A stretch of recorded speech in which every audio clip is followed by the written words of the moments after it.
A forward from Cameroon, number 53, Axel Chakante. Defender from Granite City, Illinois, number 77, Zachary Giroux. From Brazil at forward number 88, a player to watch, Duduka Carvalho. Defender from West Palm Beach, Florida, number 93, Jeff Machado. And a goalkeeper from Denver, Colorado, number 99, Jose Ogaz. Head coach of the ambush is Jeff Locker. He's assisted by Donnie Alberti. Equipment manager Cal Rudy, and trainers Brett Holbrew and Taja Woods.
Wave fans, let me hear ya as we introduce your seven-time champions,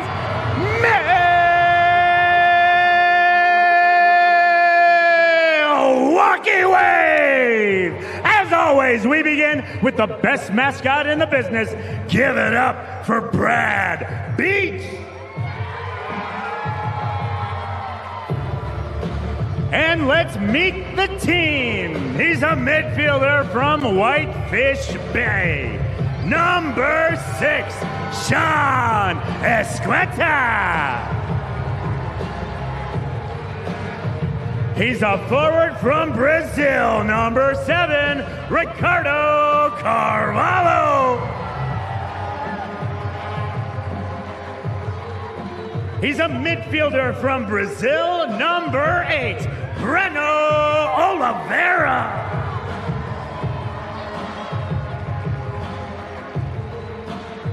He's a forward from Elgin, Illinois, number 9, Derek Hoffman. Starting at defender from Aurora, Illinois, number 10, Mario Alvarez. He's a defender from Nina, number 12, Stuart Gravel.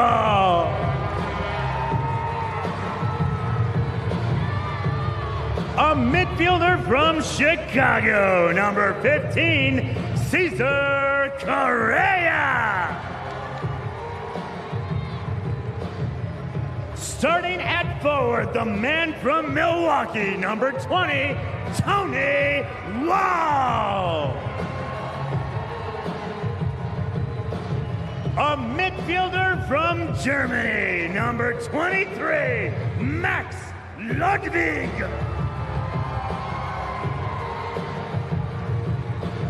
A forward from Ontario, team captain of your Milwaukee Wave, number 26, Ian Bennett.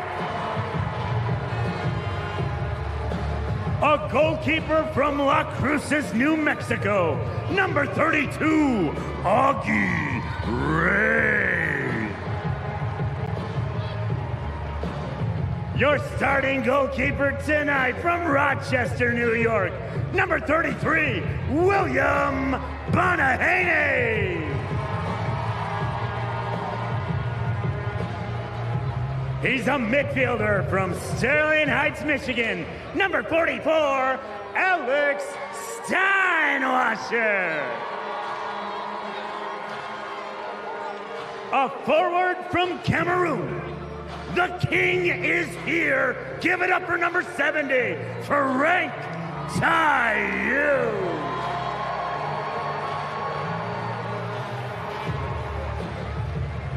A forward from Chicago starting tonight. He's oh so saucy. Number 80, Alex Sanchez.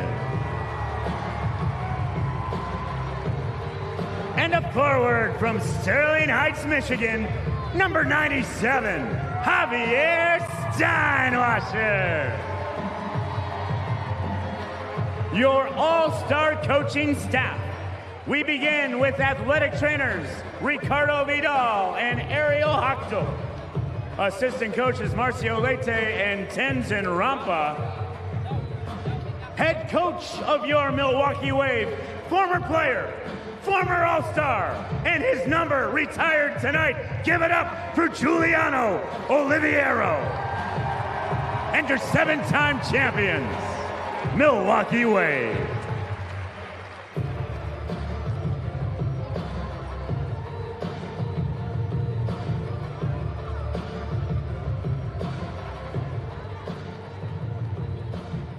Ladies and gentlemen, please rise and remove your hats as we honor America.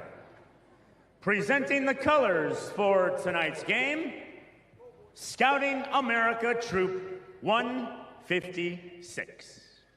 And now, ladies and gentlemen, our national anthem.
From Panther Arena in downtown Milwaukee, Wisconsin, as we look at the video flyover of the Blue Angels.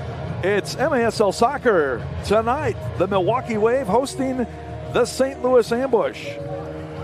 And the Ambush, red hot, having won 5 straight, which is a franchise record for their MASL existence. Going back to the first year of this league in 2014-15, they come in at 11-11-1. for 33 points, currently holding down what would be the 8th and final playoff spot in the MASL. They are 1 point ahead of the Tacoma Stars, who will play later on tonight in San Diego, but the Ambush control their own destiny. A 3-point victory here today in regulation, and they are in, and they will put their 5-6-0 road record on the line here against the Wave, with whom they've defeated 2 of 3 times, with all 3 of those in St. Louis thus far. So this is the only game of the 4-game series that will take place here in Milwaukee, where the Wave traditionally has done pretty well against the Ambush, 20-2 lifetime here in Milwaukee against the Ambush. Milwaukee currently in 5th, 13-8-2, 8-1-2 at home for 39 points. The highest the Wave can finish would be in 5th place, and they will need a win today to maintain 5th place, a 3-point victory, with Utica City already defeating the Texas Outlaws. So, AK, we talk about the Ambush being hot. It seems like all the teams in St. Louis are red hot right now. Yeah, they are. You've got the Blues on a 9-game winning streak. You've got the Battlehawks that were in action last night. You got St. Louis City, and you've got the Ambush. And they're not talking about Nelly in St. Louis right now, Tom. They're talking about Willie Eske. And Milwaukee today with Willie of their own, Willie Bonahene in goal, is going to try to shut down the St. Louis Willie. And we know they're watching in St. Louis at their watch party. We know they're watching in Tacoma. Nick Pereira and the gang have got to be watching this one. Nick helped win us a championship back in the day with the Wave. And so I know Giuliano Oliveira said he feels like he owes Nick one. And so the Wave's going to come out tonight, try to do their part, and put Tacoma in a meaningful game at San Diego later on this evening. Will Eske and the Ambush defeating the Wave 8-6 Friday night in St. Louis. The Wave resting a lot of their regular guys, including that man right there, Tony Walls, but basically had 6 of their top 7 scorers who were sitting that one out. Obviously, Coach Giuliano Oliviero, who you see right there, who, by the way, is having his number 21 retired today and will be raised to the rafters with the 6 others of Wave legendary status. Did not want to play players back-to-back if he didn't have to this weekend. I thought it was a good effort by the boys the other night, led by Alex Sanchez. Frank Tayo getting a chance to play against St. Louis for the first time since the Wave acquired him in that trade for Robbie Williamson last month. Yeah, it was. And tonight, big night for Giuliano Oliviero. As you said, gets his number retired. I saw Stevie Morris. Stevie, one of the original members to have their number retired up in the banner. He's here tonight, along with Coach Tozer. Jim Lindenberg, the Wave's former owner, is in attendance as well. But big night for Jules, big night for the Wave, and a big night for the Ambush. Underway here from Milwaukee, St. Louis in the teal and white uniforms, moving it right to left as we look at the action. Willie Bonahene is the goalkeeper for Milwaukee. He is opposed by Paulo Nascimento in the nets for the St. Louis Ambush. Robbie Williamson, who was the man acquired by St. Louis in that trade for Frank Tayu. He's a starter out there tonight, number 15. You can't miss Robbie with the big hair. That one played in off the end board. It'll come near side where Sanchez has it. Alex, who had a goal and a couple of assists the other night. Lost it. Now Colin O'Keefe comes in. Shot save, Willie B. And a big stop by Willie B right off the bat. Well, point one for Milwaukee's Willie right there on the big save. Javi Steinwasser coming off the bench to try to play it. Mo Ndiaye knocks it away. Now headed back to Hundelt as Frank Tayu goes the corner. Again, Frank did not play Friday night because the conditions of the trade. He was not allowed to play in St. Louis in those 2 games the Wave played the Ambush, the 2 out of the 3 that they played in St. Louis. That was part of the deal of that trade, bringing Frank here to Milwaukee. And Frank's 5 games with the Wave, he's got 18 points, Tom. 18 or 19 points, I think. 3.8 points per game as a member of the Wave. Yeah, he's adjusted very nicely so far. 12 goals, 7 assists. Cesar Correa with it. Will play it off our side. Javi Steinwasser. Javi, the older of the 2 Steinwasser brothers. Now Ricardo Carvalho with it on the far board. Ricardo also sitting out Friday's game. And again, Wave hoping they can have a good effort from the full lineup here today and then get ready to go to San Diego for the postseason, which starts Friday night. Now, because of the earlier result today with the Baltimore Blast defeating the Kansas City Comets 8-5 in Baltimore, that clinched third place for the Blast. The Comets will finish fourth. So the winner, if the Wave wins this game, they will play Kansas City on Saturday night in San Diego. If the Wave loses, they would finish in sixth place. Excuse me. They would finish in sixth place, Utica, which beat Texas earlier today, then would move up to fifth. So if a Wave loses, Utica is going to end up playing Kansas City, and the Wave would play Baltimore. So either way, AK, the Wave could either be playing Kansas City or Baltimore. They're locked into one of those two opponents. Yeah, and they know both those teams very well. The only thing I'll say is Baltimore, with the big injury to Ricardo Diegues, and we hope Ricardo is okay. Hopefully he recovers from that. I know it's going to be a long road back for the big Brazilian striker. He had a great season for Baltimore and David Bascome. Yeah, really one of the unsung superstars in this league, Ricardo Diegues, and unfortunate again, suffered a ankle injury, broken fibula the other night in that game against the Texas Outlaws, and obviously our hearts go out to him. We hope he's going to be able to fully recover and resume his career if he wants to. As I've said many times about the Baltimore Blast, Tom, it's all the same, only the names have changed. It doesn't matter who puts that jersey on, man. They go out there and they win games. Paulo coming forward. We will certainly see him come forward into the attacking half of the field a few times tonight. Now takeaway here. Eske will fire a shot, save made Willie B. So Willie B with his third save already here in the first quarter. James Thomas at the line, not to be confused with Jamie Thomas, who plays for Baltimore. First save by Willie B on Will Eske, number 14. Now Riley Uri, acquired from the Empire Strikers. Actually, he used to play in Empire, I think made from Harrisburg. He came over from earlier this year. Here's Daduka Carvalho. Daduka has really been hot as of late. Uri trying to get top of the arc. Well defended by Breno. A couple of times Breno knocks away. Now Almeida with a bouncing shot turned away by Willie B. And Uri will regain control. Riley Uri. Uri, a 24-year-old out of West Glover, Vermont. He will turn 25 next week. And he's obviously hoping to celebrate that birthday in San Diego if the ambush can get there. And Tom, sorry, Tom, you mentioned the Heat, right? I mean, how about the Heat? How about the Heat, what they did the other night at Chihuahua, against Chihuahua? Yeah, and last I saw they were winning 4-2. Still up 4-2 in that game right now. Gave them a good battle last night, losing 6-5 in a game that was delayed 50 minutes due to a water line break.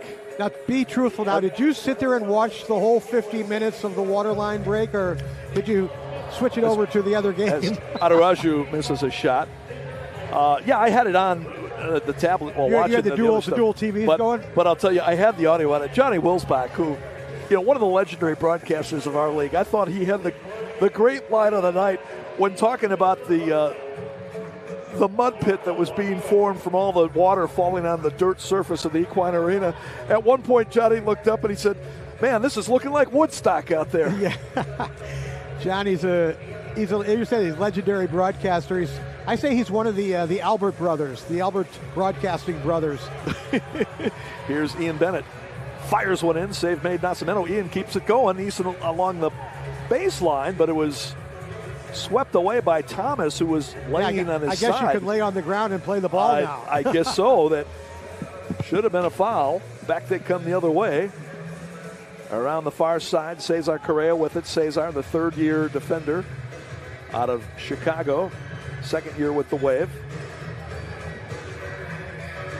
Willie B gets a hand to that one, punches out, and now as it comes down to midfield, we're going to foul called against the ambush.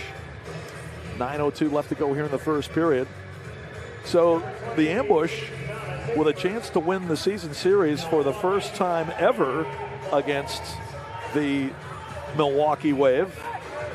The Wave has really dominated the all-time series between the Tubs. Javi Steinwasser trying to come in, cut off by Hundelt. Sorry, Tom, go ahead. Dylan Hundelt, whose father Kevin played for the Ambush years ago and was a heck of a player back in his day. Max Ludwig, the rookie out of UW Parkside. Now Ty Yu for Javi Steinwasser. Nascimento will get there and clear it out. And Riley Uri back the other way. Gets away from Ludwig. Confronted by Mario Alvarez. Eventually goes down and the foul is called. Fans not liking that call. You mentioned Dylan Hundelt, his father Kevin. Kevin probably a better offensive player than Dylan. Dylan might be a little better defensive player than Kevin was. Kevin was the Paul Coffey coming out of the back. He was the defenseman who could read the game on offense. When he came flying out of the back, AK, with the ball, there was none better for a couple of years in this league. Ray Bork. Ray Bork. A smaller version of Ray Bork. Mario Alvarez. Ty Yu trying to get there as he's battling with Williamson, the man for whom he was traded. Duduka with a back heel flip. Ludwig will get there and play it back for Alvarez. So in the all-time series, the Wave leading 41-7. As I said, 21-2 here in Milwaukee, 20-5 in St. Louis. That's since the Ambush's revival prior to the 13-14 season was the last year of the MISL. And then, of course, both teams entered the MASL the following year.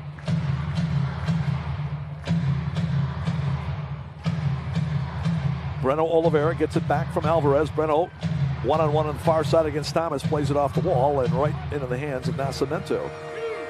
Not a good angle that time by Breno. Should have gone off the boards closer to goal. Would have gotten a better direction off that boards. Araujo with it at midfield.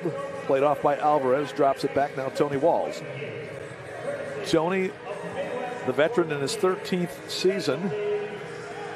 His second stint with Milwaukee out of Wauwatosa, Wisconsin, and UW Green Bay. Tony, not only a all-state soccer player in high school at Tosis, but he was an all-conference hoopster as well. And his first year at Green Bay, he played both basketball and soccer. You talk about a busy freshman year in college. Sanchez, the Waves' leading scorer, second in points total behind Ty Yu, drives it far post. And Stu Grable there at the doorstep couldn't get. Stewart had a goal the other night in St. Louis. Breno rolls it in off the end board. Ricardo with the redirect attempt. But off the mark, cleared into the stands. And was it deflected by the Wave? It was not. It will be top of the arc restart when we come back. 6:33 left to go, first period. No score here from Milwaukee on MASL TV. For your Milwaukee Wave, 6:33 remains in the first quarter. Milwaukee Wave 0, St. Louis Ambush 0. More exciting Milwaukee Wave soccer is coming up right after the break.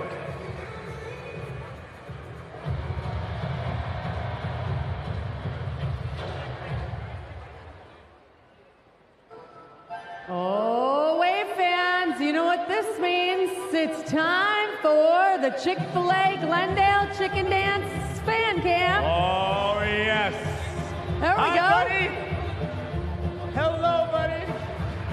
That's it.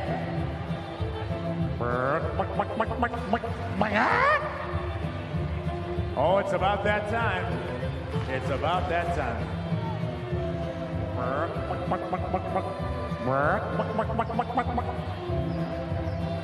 Oh, come on, boys Yes. and girls. Hello. There we go.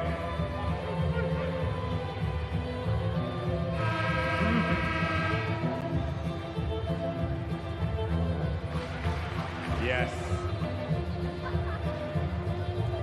Okay. All right.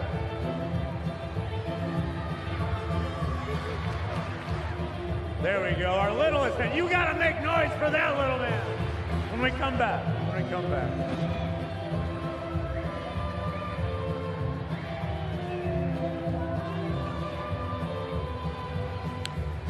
Still looking for our first goal here tonight in Milwaukee with 6:33 left to go, first period. Major Arena Soccer League is proud to welcome you to MASL Soccer on MASL TV. Mitre is the official game ball supplier of the Major Arena Soccer League. Established in 1817, Mitre is one of the leading soccer brands worldwide. and produces some of the best soccer balls in the world. Learn more at miter.com. Off the restart, top of the arc. Shot by Sanchez is high off the pass from Mario Alvarez. Alvarez soul rolled that one with the sole of his foot. It was bouncing a little bit on Sanchez that time. Alex getting around the corner, trying to center in front. Cleared away by the ambush. Milwaukee will regain the possession. Tony Walls with it. He'll play it over to his defensive partner, Mario Alvarez. Now back for Sanchez, working against Hundell. Saucy will fire the left footer. That one off, rebound, follow. Shot on the goal! IB 26, bingo! And Milwaukee leads it 1-0. That was a great finish that time by IB 26. He hit it first time. The first shot, the initial shot by Sanchez with the left foot, just missed the far post.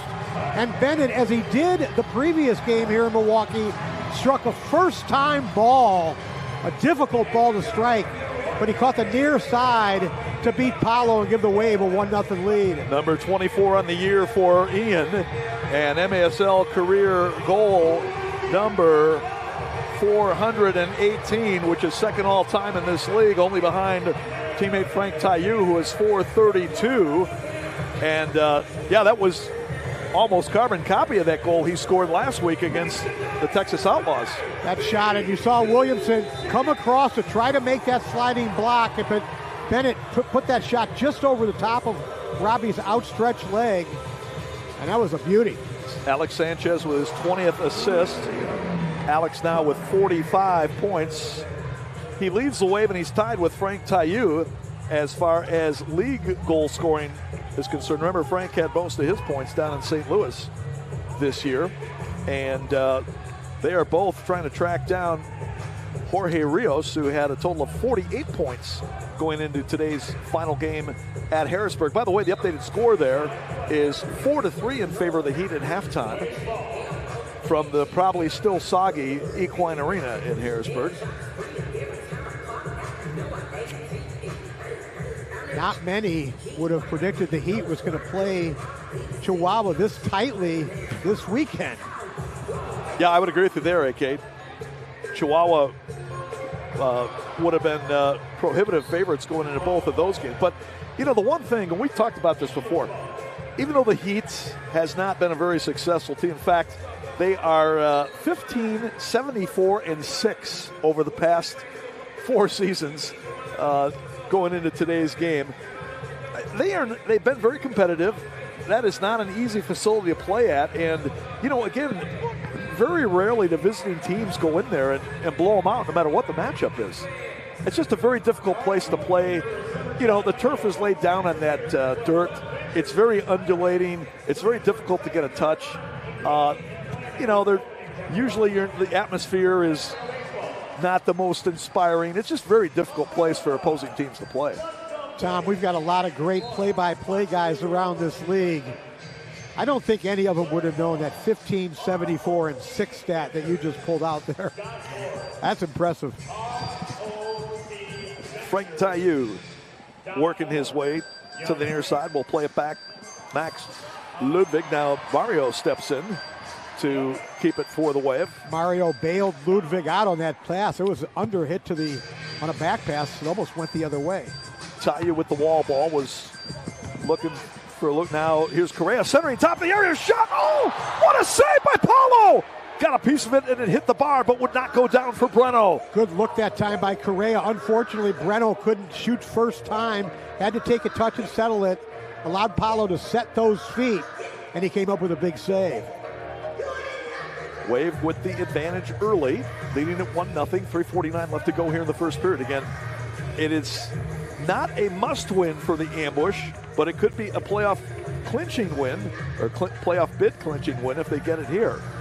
Frank turning on Williamson as Robbie holding him up and drew the foul, but now Frank a little demonstrative as Rich Grady did blow the whistle. And again, I think Rich was going to let the advantage play on. Absolutely. Veteran referee, one of the best in the league, Rich Grady, was allowing that possession to occur. Frank frustrated, but he did get the call. Not sure if Rich Grady would appreciate that look that Frank was giving him. No, All right, Alvarez looking. Carvalho's shot blocked. Sanchez gets it on the far side. So again, St. Louis D'ing up well on these defensive restarts. A little too tight with their setup there. Frank turning, firing high. Frank would like to have that one back right there. Williamson, his former team, or his former member of the Wave, is going to have his hands full defending Frank today. Here comes Paulo Nascimento. Paulo has really tuned up his game as of late during this winning streak for the Ambush. He comes into today's action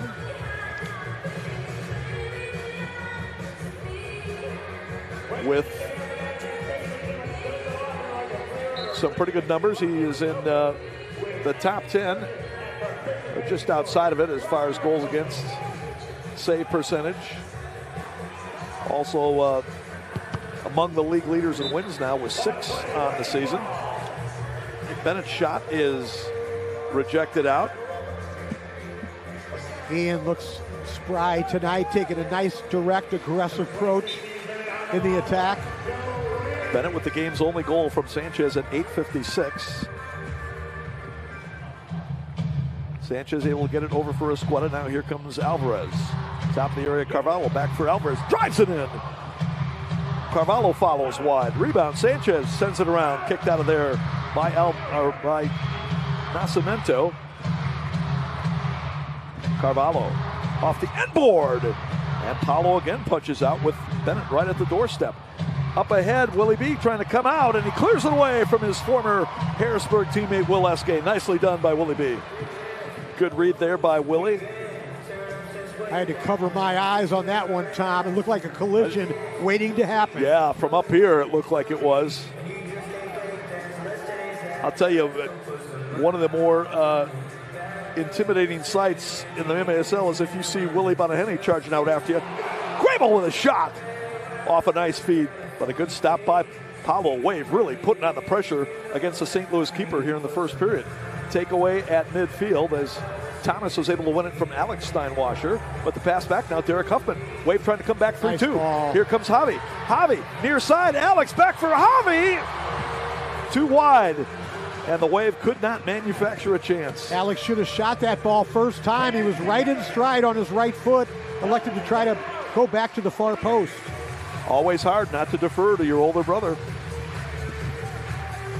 Javi is taken out. Nice sliding effort by Tony Walls to get it back as he takes it away from Axel Chacunte. Big time tackle there by Tony. There's a couple brothers I played with a long time ago, Tommy, the Pikuzinski brothers. Oh, yeah. I know young Randy wouldn't have passed up that shot. He wouldn't have been looking to Rudy. Not to say Rudy still wouldn't have probably egged him about it. You know what's funny about that is Randy finished his indoor soccer career with 998 points, too short of 1,000.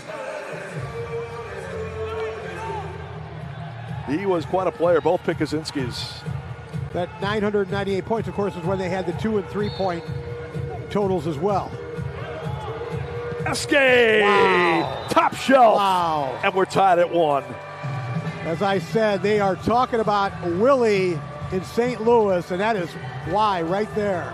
Just a screamer that Willie from Milwaukee didn't have any chance. The ball was up above his head and in the back of the net before you could blink. Joey Zanaboni, the outstanding voice for the Ambush, likes to call him Chilly Willie. Well, that was Chilly Willie chilled one finest, at that right time. there. Absolutely. His 23rd of the year. I believe that's going to be unassisted as he followed up on his initial shot block. Breno off the end board, gets it back, fires in, shot a goal! Breno reloads to the king, and it's 2-1 Milwaukee. Quite an answer there by the Wave. I know they're cheering out in Tacoma with that one. Little range of emotions there in Tacoma.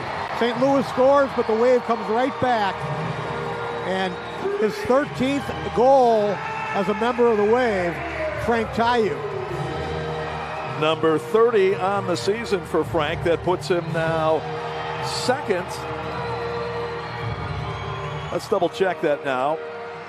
He is third on the league's race for the Golden Boot. Justin Stinson, who had the hat trick last night for the Empire Strikers in their playoff bid clinching win in Dallas.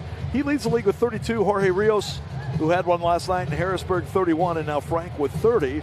Calvin Oliveira still sitting at 29 for Utica, as he has been for the second half of the season since the All-Star break, since he hasn't played since then. Nascimento comes down, launches into the stands. Little ambitious that time by Paulo. Reno with his 17th assist of the year, 29 points. I'll tell you, he's had a heck of a year offensively. He's the third leading scorer on the Wave, and did most of that from a defender's spot. He just got moved up front to a second forward midfield position. And Tom, how about the level of play in this first quarter? That was a great quarter. Great quarter for the Wave. The ambush was able to get one. So we should have a good one for you here, fans. At the end of the first, it's Milwaukee 2, St. Louis 1 on MASL TV.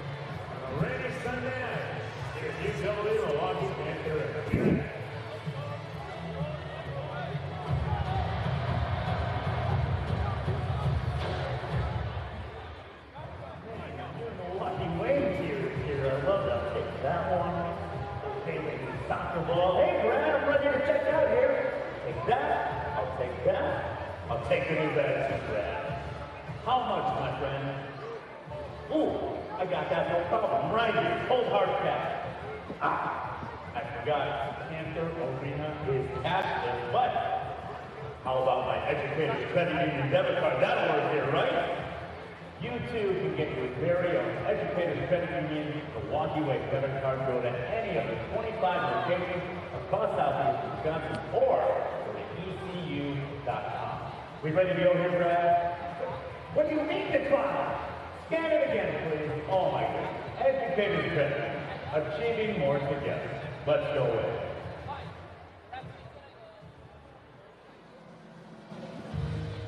It is time for your Educator Credit Union Community Hero of the Game. Tonight we'd like to highlight Petty Officer 3rd Class Roman Segretti, a native of Kenosha. He serves aboard the USS Jack H. Lucas, a U.S. Navy warship operating out of San Diego, California. Segretti joined the Navy 3 years ago, and today he serves as a machinist's mate. He has knowledge and works on all types of equipment. He said, for me, serving in the Navy means doing your job to the best of your abilities and pushing through the hardships. Segretti is grateful to others for helping make a Navy career possible. He wanted to thank everyone from his first ship, the A Game, especially those from his shop. Segretti added, they taught me everything I know right now and how to succeed in the Navy. They showed me ways to deal with all the hardships that we have to go through. So thank you for all of your hard work and everything that you do within our community. Let's hear it for our Educator Credit Union Hero of the Game, Petty Officer 3rd Class, Roman Segretti. Thank you, sir.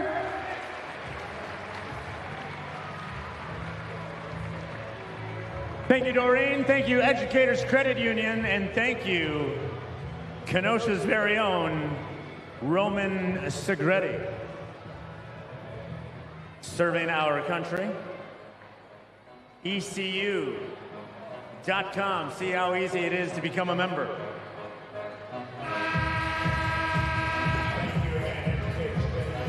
2-1, Wave leads the St. Louis ambush as we begin the second period of action here from Panther Arena. Nice crowd on hand here today for the regular season finale. Again, a busy sports day down here. You got the Bucks hosting the Atlanta Hawks right down the block at the Fiserv Forum. That game tipping off at 6 o'clock Central Time. Tony Walls launches a shot just wide. Sanchez rebound. Sanchez walking in. Sanchez shot. Save! Rebound! Score! Embed it! 3-1 Milwaukee. You talk about being in the right place at the right time. Ian Bennett, that time standing in front of goal. And that volley by Sanchez just went right off of Ian's left side. And Ian's got a brace here. His second goal of the afternoon. So Ian with 2 today, 6 over his last couple of games, including this one, 25 for the year. Also has 3 assists for 28 points.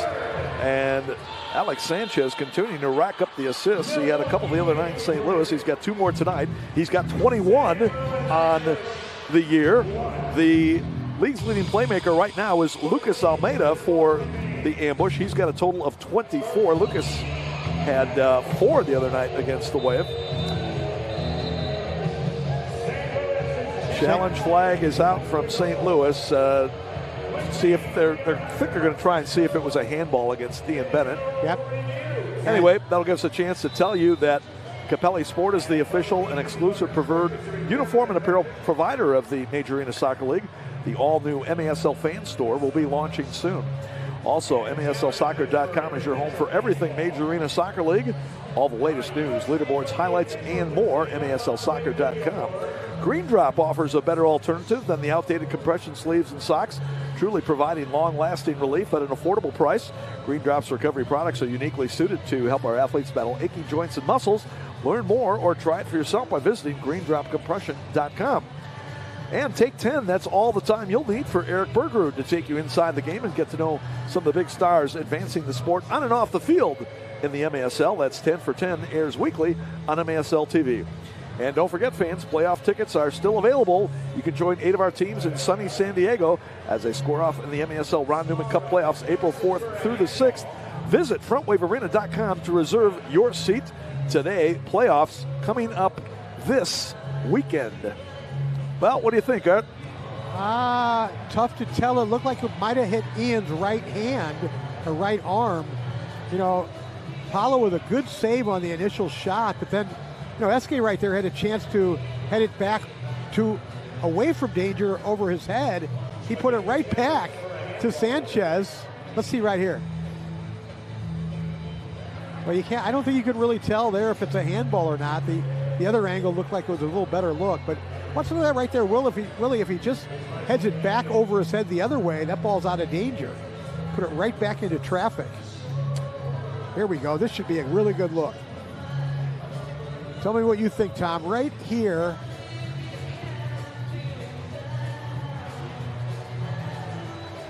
Keep it rolling.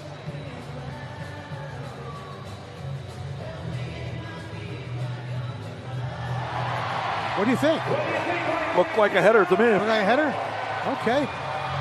And the referees agree with you. Rich Grady, Mark Kalisic agree. Ian Bennett's second goal of the game. And the Wave leads it 3-1. They are underway now in the second half in Harrisburg. And it's still 4-3, the Heat leading the Chihuahua Savage. They had a double header there, Tom. You had Eske with a bad header. Should have gone over his head the other way. He put it right back in traffic, and then a good header that time by Bennett to finish it off. So the Wave with the first multiple goal lead of the game. Last night in St. Louis, the Ambush jumped out to an 8-4 lead. The Wave responded with a couple of sixth attacker goals and was starting to really put the pressure on, but a too many men penalty really killed the momentum for Milwaukee. And that's the way the game ended up 8-6. There were 5 penalties called in that game, Tom. All against the Wave. All 5 against the Wave in that one. The last one was Wooly Benahene picked up a misconduct for voicing his disapproval on a call late in the game. That shot by Correa was turned away. Talks about the Blues with their 9-game winning streak. A lot of hockey fans in St. Louis, and you don't often see 5 penalties to none in the NHL. No, you sure don't. Really don't see it in the MASL too much, but that's the way it turned out.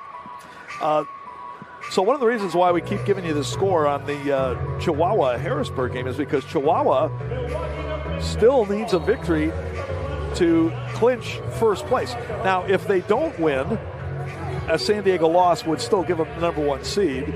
And I don't know if it's all that big a deal with the first 2 rounds being played in San Diego.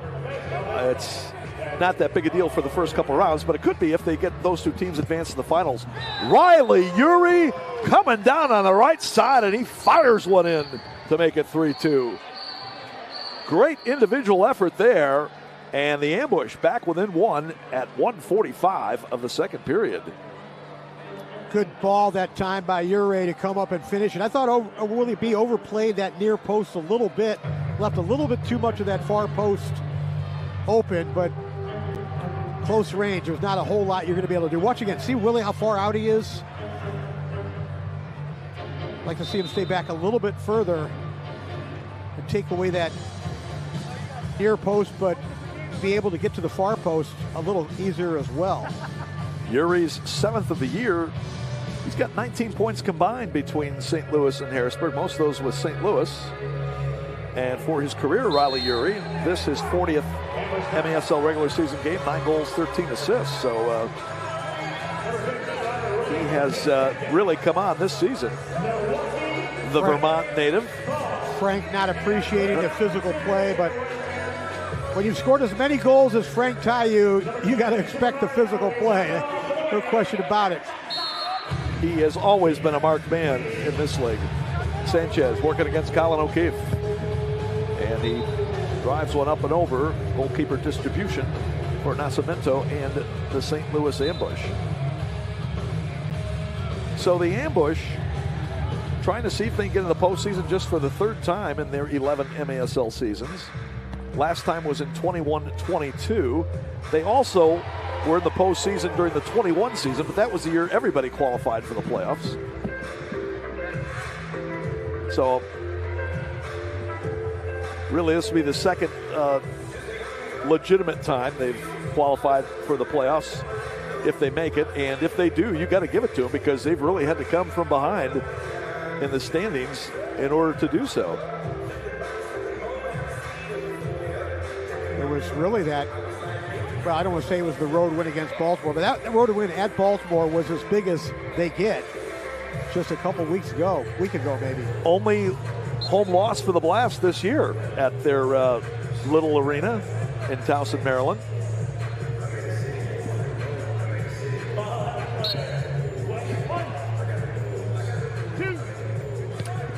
Correa will play it in. Good pace to this game here so far in the first half. Giveaway that time by Willie B. The ball's got to go down the boards to Tayu's protected side. Almeida for Daduka. As I said, Daduka all of a sudden now becoming a force for this team in his 5th season. He's their leading scorer, 20 goals, 12 assists, 32 points coming in. And seems like half that production has come during this 5-game winning streak. Tayu trying to poke it away, and Mo Ndiaye just barely touched it away from his former Empire Strikers teammate, or Frank would have come in on the break. Frank would have been off to the races on that one. There was no one near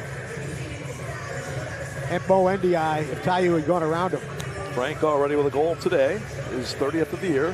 Alex Steinwasser had it knocked away. Now it'll come through for Tayu. Ambush, get it back. Daduka is put down on the bump from Correa. Cesar getting his first foul, I believe, in this half. Again, you get 3 personals in each half on your 4th. That equals a blue card. So it'd be a power play for the other team. And you were only limited to, you only get 5 fouls for the whole game on your 6th. That equals a red card. And Correa was very fortunate he didn't get a delay of game warning that time on the restart.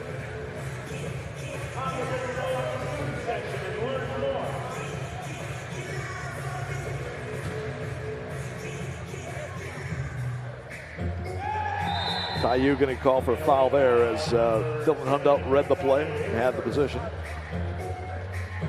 Frank giving it back a little bit.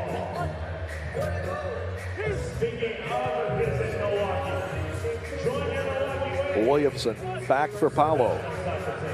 Paolo, a deft ball handler from the goalkeeper position. Nice job by Alvarez to win it back for Milwaukee. Now looking up for Tayu. Stuart Grable with it. Stewart, the veteran in his 9th season out of Neenah, Wisconsin and UWGB. He was a college teammate of Tony Walls at UWGB once upon a time. There's Tony with it right now.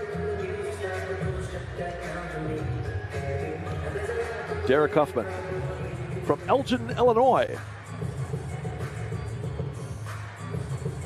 Derek played his first 3 collegiate years at UIC and then finished up at SIU Edwardsville, right across the river from Art Kramer's hometown of St. Louis, Missouri. Which, for my money, is still the U.S. soccer capital of the world. It's not Kansas City?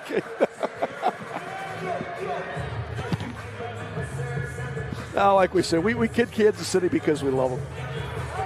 Correa takes it away. Looks far side. Javi's got some room. Javi coming in. Javi with a shot and a goal! Return address, and it says Javier Steinwasser on it. Milwaukee leads 4-2. Javi had all day and then some to tee that one up. And he hit a laser into the far post that beat Paulo. Great look by Correa to set him up. And Javi picking his spot, and he put it right there. He sure did. I thought he had room to dribble a little further in towards goal, but he elected to take that shot from a couple steps inside the yellow line. Watch it right here. You know, when you get those return address labels, Art, in the mail, you could not affix it any better than Javi put that ball right there. I saw the 2 defenders in behind Paulo. It was Williamson and the other support defender going to the back post. Those players have got to step out in front of Paulo and try to block shots, not back up into your own goal. So Javi, with his 13th goal of the year, also has 7 assists for 20 points. He becomes the 8th Wave player to get 20 points. Here's a potential turnover, and Paulo did a great job to just keep it in play and not give up a goal. So again, Milwaukee putting the pressure on again here midway through the second period. Wave led it 2-1 at the end of one. Now on top 4-2 here as we approach the midway point of the second period. Talked about Giuliano Oliviero giving some of the regulars the night off the other night, but they've come out tonight and they have been extremely sharp. Ricardo turning, spinning, shot, save, rebound. Grable heads it over. He was trying to get to Escueta near side and cleared out. Yeah, I would say everybody looks pretty energetic today for Milwaukee. And of course, St. Louis could not afford really to rest anybody the other night or this weekend. So we'll see perhaps if that works to the Wave advantage, especially as we go further on in this game. Speed of play and quality in the attack has been pretty good for the most part here in the first half. Ludwig in for Frank Taillou. Frank against Robbie Williamson as he plays it back out for Alvarez. Mario going against Duca. Now Ludwig will clear out and give him some room, but Mario's back out by midfield. And that's really the thing, Tom. When the ball moves quickly, 1 and 2 touch for the Wave, their offense is lethal. And when it doesn't, they get quite stagnant at times. Ian Bennett with the orange shoes. He's already got a couple of markers today. Ludwig from Stuttgart, Germany, but he played his college ball at UW Parkside, just down the block on the border between Racine and Kenosha counties.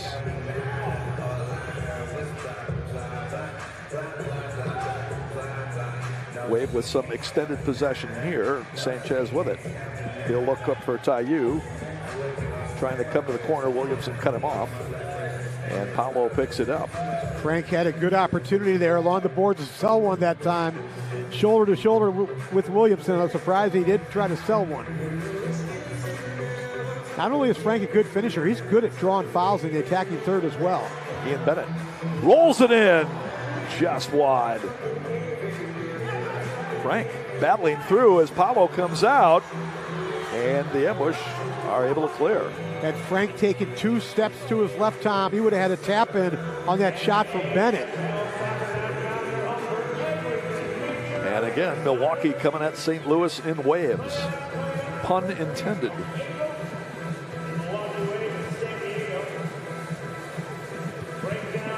Nascimento will play it up on the near wall. Sanchez keeps his own. Now Frank top of the area. Frank with a shot off the frame.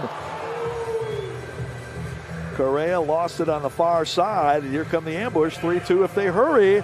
They work it across on the far wing. Now Milwaukee, good job. Sanchez tracking back defensively. Wave will control. Frank will play it off for Javi as Almeida chases. Oh, Javi had Sanchez at the far post. Didn't see him after a great defensive play by Alex in his own zone. He made a sprint the other way. Great dynamic run, and Javi never saw him. And the ambush take it back to Duca at midfield. Duca coming forward. And I believe he's getting called for diving. No?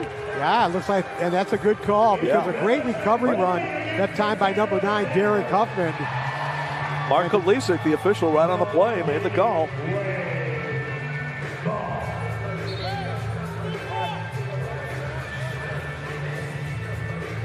So Breno now for the Wave. Into Huffman. Huff. Bumping and banging to the near corner. Out to Alvarez. Mario can't get the shooting lane. Now crosses over. He'll fire the left footer off the mark. Great move by Mario. Shot's got to go to the far post, low and hard. Don't give your attackers a chance, Tom, when you shoot that ball high off the near post. Breno couldn't control the rebound. We've got our immediate timeout. 5:01 left to go first half. It's Milwaukee 4, St. Louis 2 on MASL TV. 2.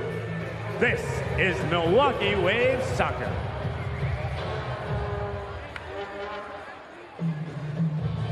Oh, it's so much fun to celebrate your birthday here at the Milwaukee Wave Games, isn't it, Brad? Brad makes the best birthday mascots, right? Yeah. He's always fun to have at your birthday party. Should we see who's celebrating their birthdays with us here today? Let's look. Happy birthday to Bradley. Happy birthday to Art Hansen and Nick D'Amato. Happy birthday to Amos. It's Anthony's 9th birthday. It's Callan's 11th birthday. Happy birthday, Sam Cook. Happy birthday to Shane, to Joe, to Kim. It's Emma's birthday, Lexi's 9th birthday. It's Costanz Hartney's 80th birthday. Hey! It is Eladio Itzon's 4th birthday. It's happy birthday to Asher and Jackie's birthday today as well. Happy birthday, everyone. The following groups in the house tonight include Scouting America Troop 156, FC Lake Country, the U11 boys are here, MFC Panthers, SC Wave in the house, Solomon AZA is here. Thanks to all the groups in attendance here tonight. MilwaukeeWave.com. Check out the playoff schedule there in San Diego. We get through it there. We're back here for championship action. Follow along at MilwaukeeWave.com. And MASL Soccer. 4-2, the Wave leads it. 5:01 left to go here in the first half. And of course, out in Tacoma, they're keeping track of this one as well. The Tacoma Stars trailing the St. Louis Ambush by a point. A giveaway there, but will he be able to make the stop after Huffman could not get the header back to the Wave keeper? Tony Walls trapped in the corner, got it out. Anyway, the Ambush controls their own destiny. If they win, they're in, but a loss would open it up for the Stars to possibly get a win in San Diego tonight and clinch a playoff spot. By the way, the Mariners did win today 2-1 to get a split in that series against the Athletics. Had they dropped that one, it would have been a 1-3 start, which would have been a tough start, Art. But there is no city in MLB right now that is enduring a tougher start than what we have here in Milwaukee. Well, 20 runs against the Yankees were given up in the opener. What was that, 4? Only 4 in the opener. It was 20, and then how many was it today? Another 12 or 13? Let's look it up here. 12 today. Now I'm talking about the Yankees. Didn't they hit 4 home runs in the first inning, Tom? Yeah. First 3 pitches from Cortez. His debut for the Brewers, facing his former team at Yankee Stadium. You know, Tom, speaking of, I was talking about St. Louis sports and how red hot they are right now. The Cardinals are 2-0, by the way, but There's a literal sports angel watching over St. Louis sports right now. That's Brian McKenna. Brian McKenna was a St. Louis radio sports personality, passed away last week. Brian was a great guy, just a great guy. And our condolences out to Brian McKenna, his family, his twin brother Kevin, his sister Mary Ellen, great family. And we're all going to miss Brian McKenna. You know what? I had the pleasure of meeting Brian many years ago when he was broadcasting, part of the Ambush broadcast team. Just a great personality and broadcaster, and as you said, our longtime sports broadcaster in St. Louis. And no doubt, St. Louis Sports Nation is certainly going to miss Brian. Oh, what a move there by NDI, almost converted on the back heel. Brian's motto was, your vibe attracts your tribe. And Brian had a great vibe. Breno coming in, Breno centering. Here's Ricardo. He'll shoot and score! Well done by the two former Florida Tropics. 5-2 Milwaukee.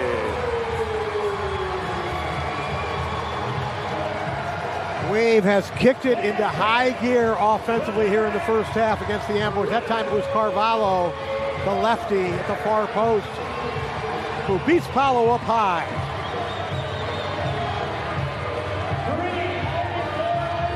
Ricardo registering his 13th goal of the year.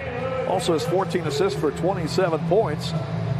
Ricardo now with 186 lifetime goals and 196 MASL games. That's almost a goal per game for almost 200 games.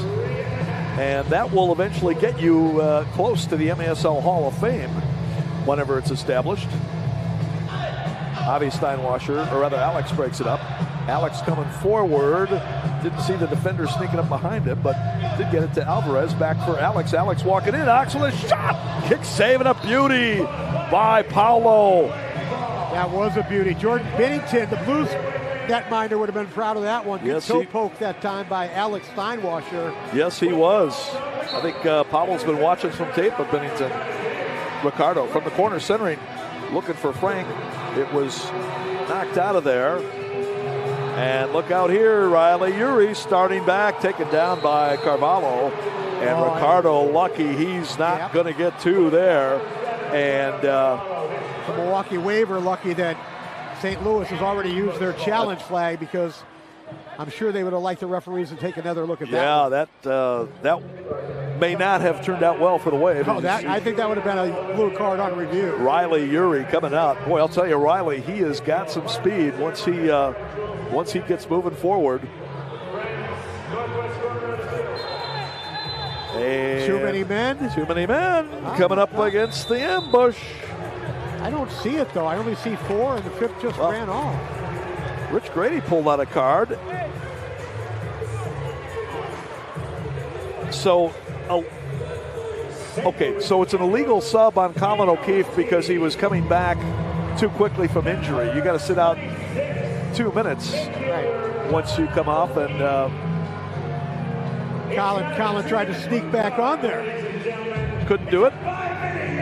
So he will sit out for 5 minutes. It won't cost the Ambush anything as far as personnel on the field, but they'll be without their energetic midfielder for 5 minutes. Squid is going to clear this one out, and Ambush will reload at midfield. Coming into today's game, the Ambush was a -1 in goal difference for the year. They'd scored 146, given up 147. The Wave, which is the second highest scoring team in the league, was a +28. They'd scored 167, given up 139. Milwaukee has only been held to less than 6 goals on 5 occasions this year. And they are one from reaching the 6-goal mark again here today. Javi steps in to take away from SK. Now Sanchez with it. Alex, the Chicago native in his 3rd year with the Wave, plays it back to midfield. Correa, another Chicago native, over to Sanchez. Alex against Williamson. Alex will fire a bomb in the same mid. Rebound, Sanchez, bouncing, shot, a goal! A little sauce on the rebound. Milwaukee leads it 6-2. Wow. Alex Sanchez. The shot from the right side with the right foot. What a save by Paolo. But then Paolo couldn't get up. He was kind of on the ground as Sanchez hit a bouncing shot on the rebound. What's this? Look at Paolo. It just got to his feet and that ball bounced. Watch his face right here. Wow, that was incredible. And look at Paolo trying to get up. Sanchez just bounces it over his head at the far post. An 80-mile-an-hour shot that Paolo could not recover from. That would have rivaled Greg House's 80-mile-an-hour shot when he won the power shot back in the late 90s, early 2000s, that was. 81 miles an hour, right, I believe? I think that was in St. Louis where they had that competition. Sure was. It sure was. And Housey won. 6-2 yeah, that was Milwaukee. Right about 80 miles an hour as well, Tom, right there. That was.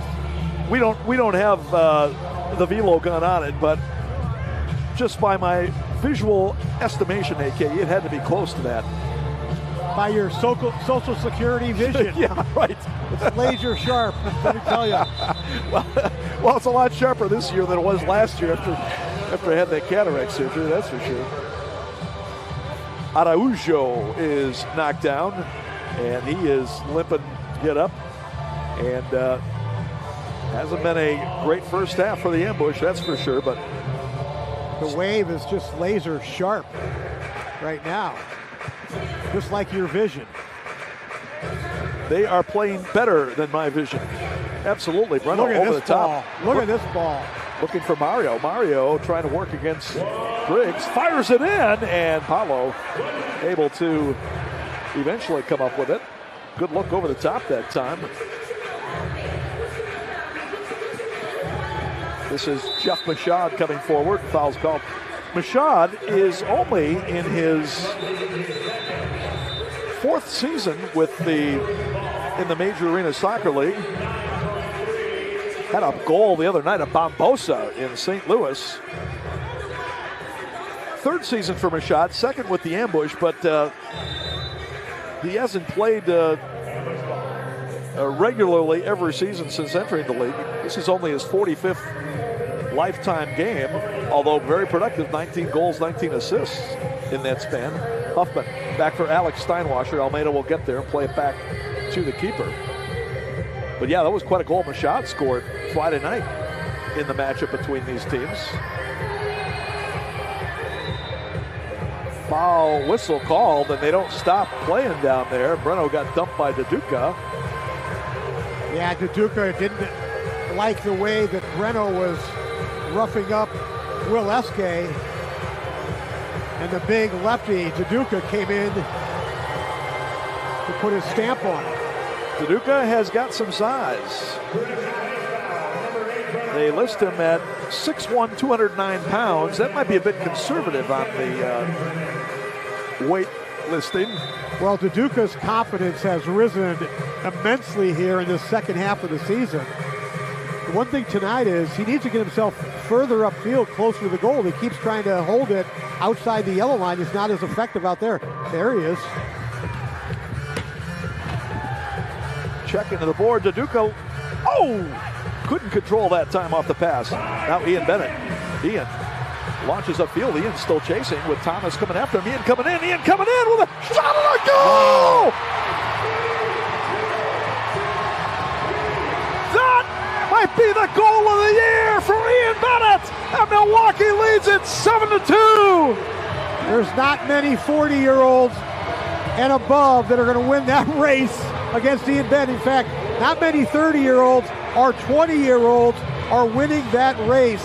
Ian Bennett, lightning speed down the left-hand side, and just a clinical finish to the far post.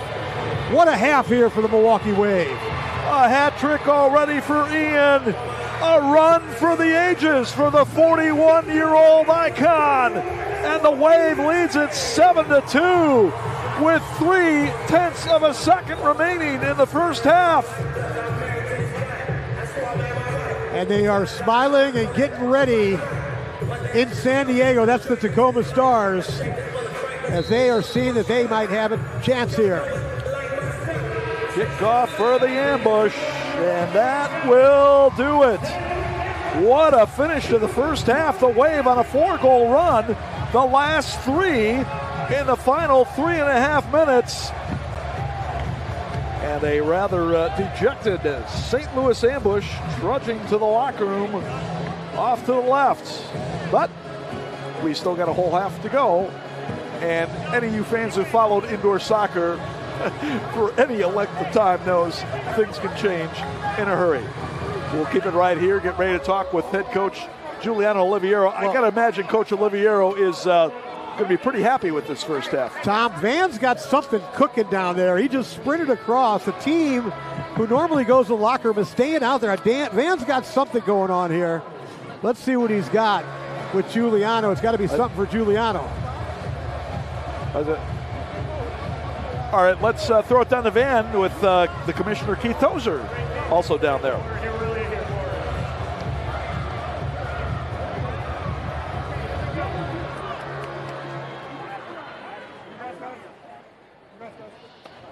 All right, time for our Midwest Orthopedic Specialty Hospital Coaches Corner. Checking in with head coach Giuliano Oliviero.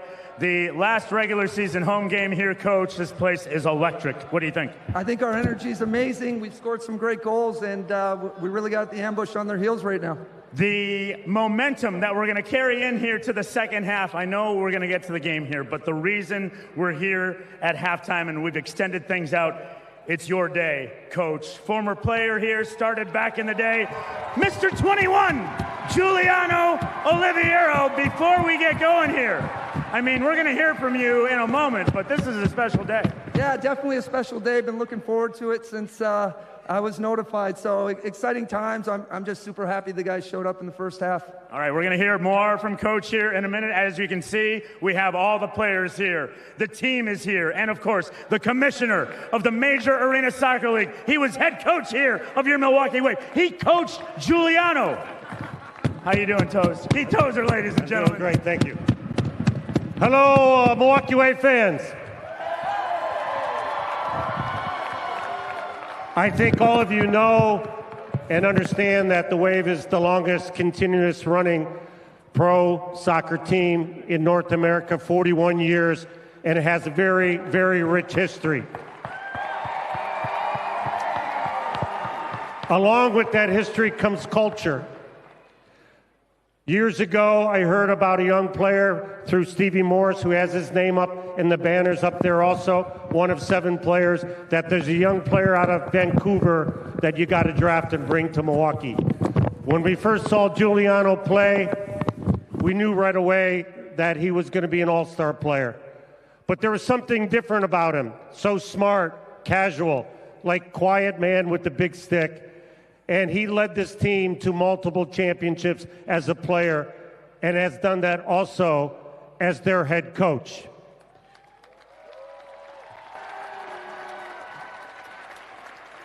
Not only has he been a great player and a great coach, he's been a great role model. He's led the culture of men with character and women with character. And he leads that each and every day at the practice, at games, as well as summer camps and around the city and around the state of Wisconsin.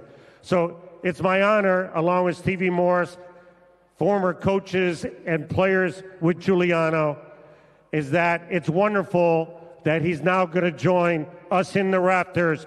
Giuliano Oliviero, this is your day. Congratulations.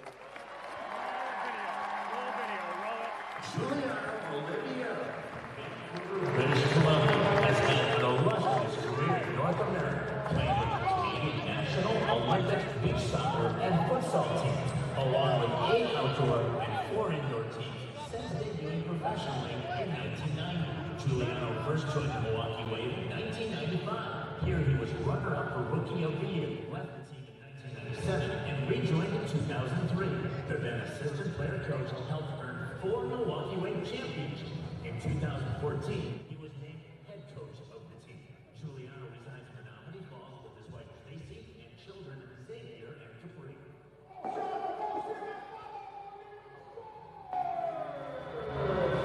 Hey Jules, we met when I was a rookie, in my rookie year in Montreal, played with you in Milwaukee, stayed in contact with you through all these years. Tonight is a big night for you. I want you to enjoy it. enjoyed with your family, the kids. I wish I could have been there. I'm in preseason right now, so it's kind of hard. But enjoy the moment, have fun, and you've got your jersey retired before Marco Tournament. What's up, Jules? Marco on the family here. 11,000 feet in Colorado. I really wanted to be there with you. Retire your jersey. I just want to let you know that I don't think the players and the owners generally understand what a valuable part of the team you are.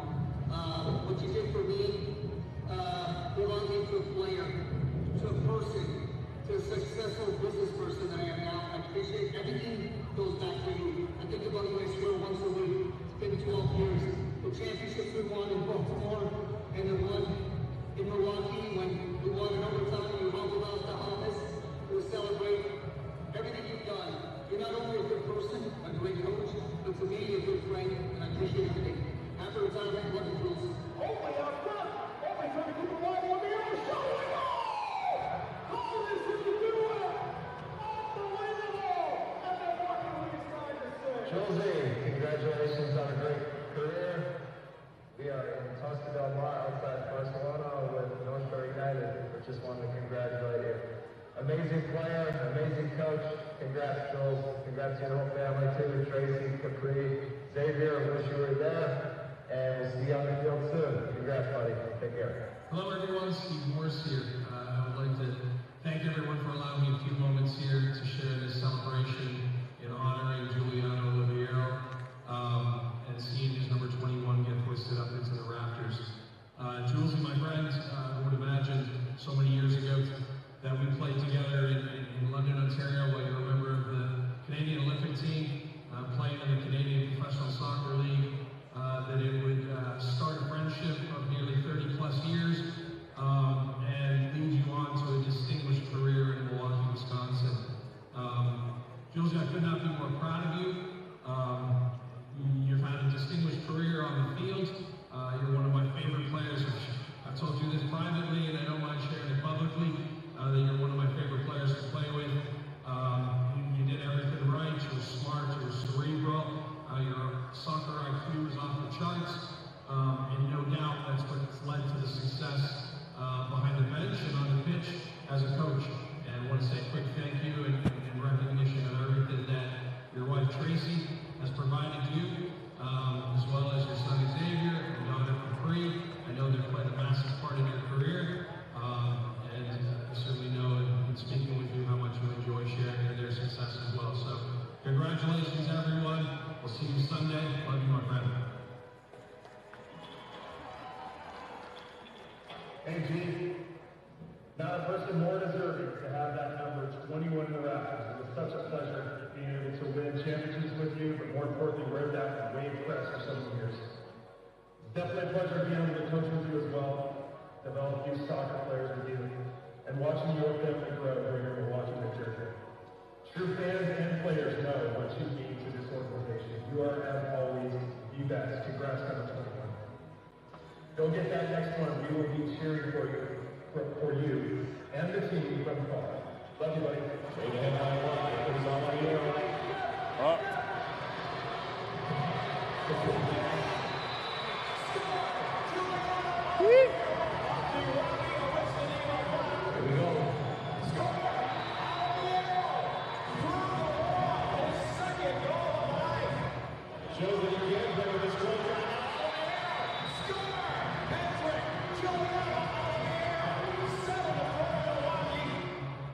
Jules, I just wanted to say congratulations on having your number 21 retired.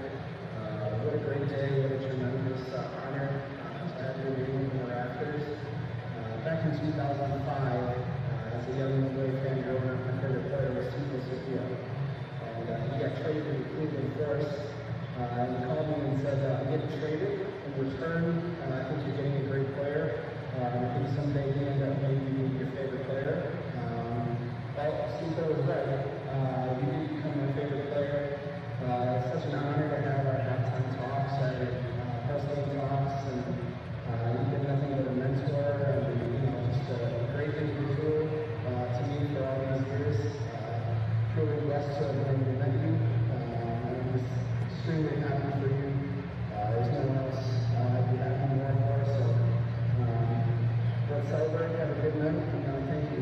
Hey, Joyce, Master Kelly Seymour, as the team chaplain for the past 20 years in the Milwaukee Wave, I've had the privilege to see you do many great things. I'm going to do a classic pastor move. I'm going to give you 3 points. One, good man, call people up. And I think you did that as a player. I watched you dice people. I watched you do unbelievable stuff in tight spaces, score some great goals, and you were a great athlete back in the day, and that's why we're here to congratulate you. Number 2, I think you're a great coach. I think you've called the players up in Milwaukee Wave and even your opponents respect you, because a good leader, Mark, calls people up in life, and I think you do that well.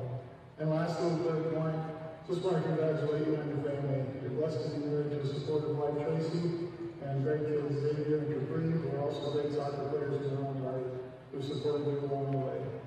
So I just want to congratulate you on not just being a great player, but also being a great coach and a great friend to me. Great men call people up, and I pray that you continue to do that in a way that honors Jesus. He's given you many great gifts, and I pray that you feel honored today by this well-deserved accomplishment.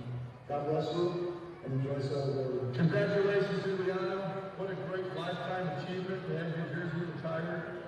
I'm so proud of you. Very few people realize that your rookie year, I was a player for the Wave. Kind of showing my age a little bit, but your level of play, your professionalism in your class has been consistent throughout your career. I couldn't be more proud of you. I'm sure the Wave fans, and your past teammates, and your current team that you coach, and all your family and friends are so proud of you, as am I personally as well too. It's a great deal of pride, yours, that I call you my friend, for all the achievements that you have achieved. You're a better man than any of them. And for that, I'm extremely proud of you. Congratulations again, buddy. And I wish you more continued success in your career. Well done, Doc. Congratulations, Juliano. These serious Your playing career here in Milwaukee, I had the privilege of being your athletic trainer. And for your first 3 years as head coach, Brian was your equipment manager. You always showed nothing but professionalism and always put your team in front. We are very, very proud of you and respect you very much. Today you will be lifted into the rafters with 7 other great men that I have worked with. We are proud of you, and I'm sure that Brian is saying, good job, coach, from up here in heaven. Giuliano Oliviero. Games played, including playoffs, 615. Points scored, including playoffs, 982. And current coaching record. But it's not about the coach. It's about the player here today. His coaching record right now, 161-59. Ladies and gentlemen, put your hands together. We're going to hear from the man, the one, the only, Giuliano Oliviero.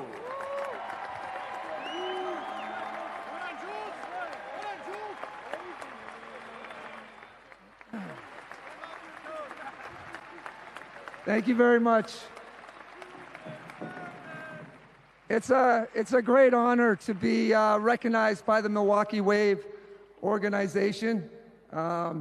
Special thanks to owner Mike Z and GM Dan Kinsey for trusting me to coach this team 11 years ago. It's never easy transitioning from player to coach, but they stuck with me all the way. So thank you guys. Thank you to Coach Tozer for bringing me to Milwaukee. I learned a ton from him. Wave legend Stevie Morris for recommending me. I still remember landing at General Mitchell Airport back in 1995. And here we are almost 30 years later. Who would have thought?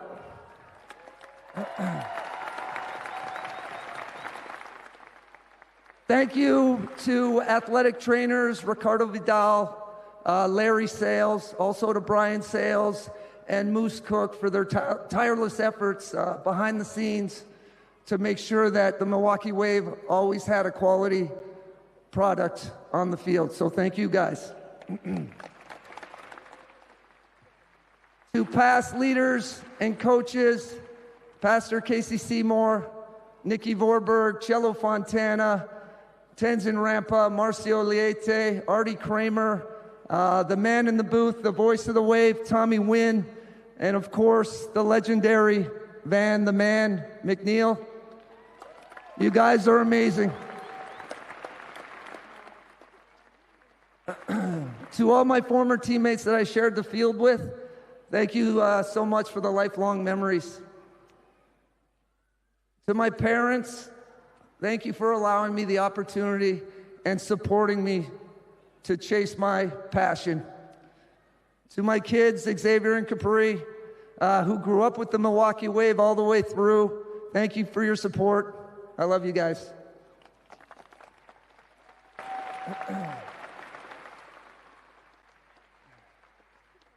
To the best thing that ever happened to me, my wife, Tracy, thank you so much for all your sacrifices for me and our family. The stories this woman could tell. Oof.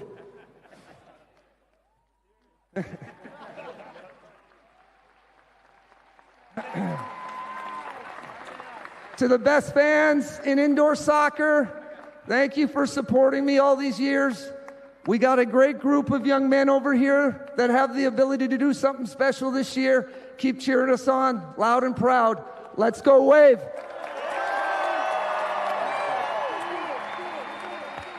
Giuliano Oliviero and family. I mean, Tracy, we've got time. We can give you the microphone. Instead, ladies and gentlemen, and Wave fans, for those of you that are watching at home, let's count it down, shall we? We're about to unveil the banner. Here we go. 10, 9, 8.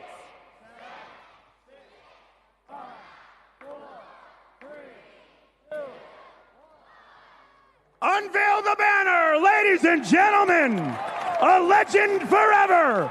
Number 21, Giuliano Oliviero.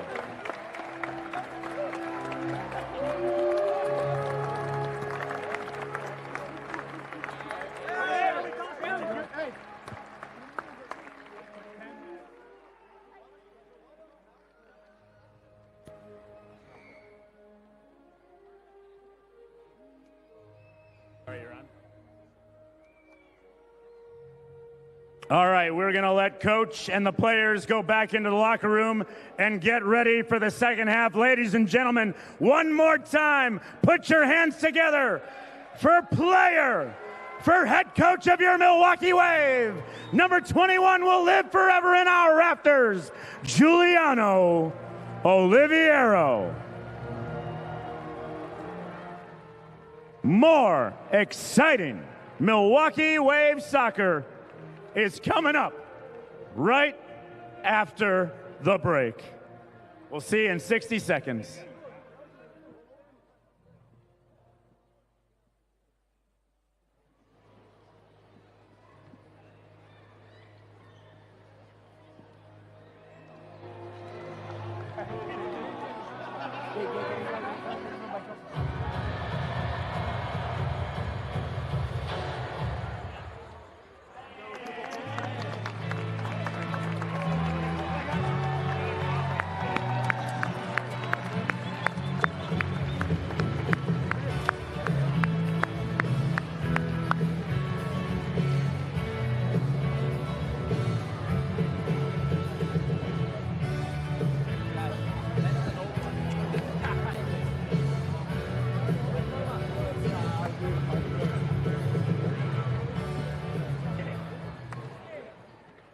The Ambassador, Milwaukee's landmark Art Deco Hotel, is the official hotel of your Milwaukee Wave, and your perfect place to meet up with family or friends before or after the game.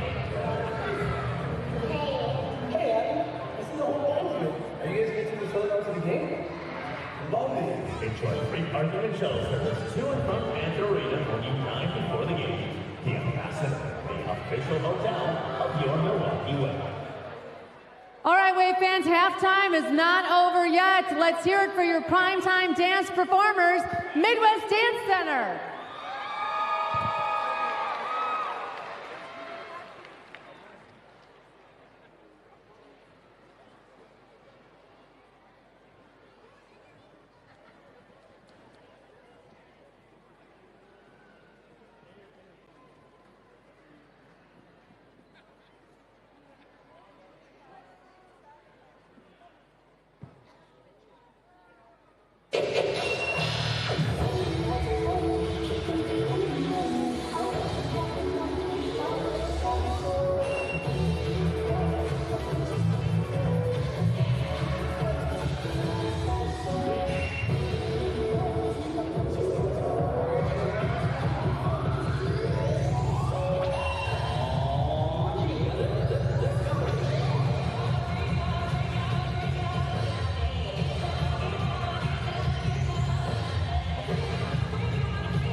and gentlemen, let's hear it for Midwest Dance Center.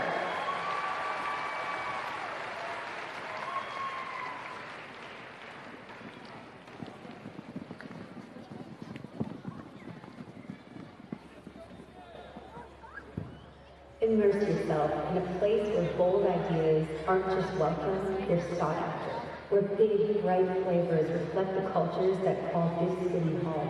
Where all are encouraged to bring their personal flourish, and we'll throw a party to celebrate it. Here, innovation is a way of life. We tackle our challenges head on, knowing that the wheels of progress turn faster when we push them together. In this city, the beat flows with a new sense of optimism and energy. Together, we're dancing to the rhythm, and the waves are pushing us forward. Now it's your turn to grab hold of that energy pulsing through the streets, where you'll remember not just the meals or the celebrations or the uncommon coast. At the end of your time here, what you'll remember is how we made you feel. Come experience Milwaukee, your new favorite city, where fresh meets fearless every day. It was 10 years ago. Someone that you might know, kind of famous around here, Milwaukee Bucks Giannis Antetokounmpo was right here. He hit this shot right in the middle hole over there. Now Visit Milwaukee is giving fans the opportunity. What is your name? Where are you from, sir? Marquise. What's up, Marquise? You play soccer at all? No. But you can kick a ball, right? Yeah. All right, Marquise. Where are you from, Marquise? Milwaukee. Milwaukee represented. All right, let's get behind Marquise here. Let's see if he can put the ball in the hole. I think he can, ladies and gentlemen. Here we go, attempt number 1. Okay, a little bit lower. Keep it on the ground. All right, it's okay, Marquise, it's okay. Attempt Take your number time. 2. Here we go. Okay. Let's try and keep it on the ground a little bit here, Marquise. Just When slowly. I asked you if you had ever kicked a soccer ball before, I thought you were joking, man. No. You never played before? Nope. All right, we're going to do this, and we're going to get the fans behind you. All right, Marquise? Marquise! Marquise! Marquise! Marquise! Here we go. Oh, give it up for Marquise nonetheless, ladies and gentlemen. Absolutely. Thank you, Marquise. Thank you, Visit Milwaukee. Let's go Wave.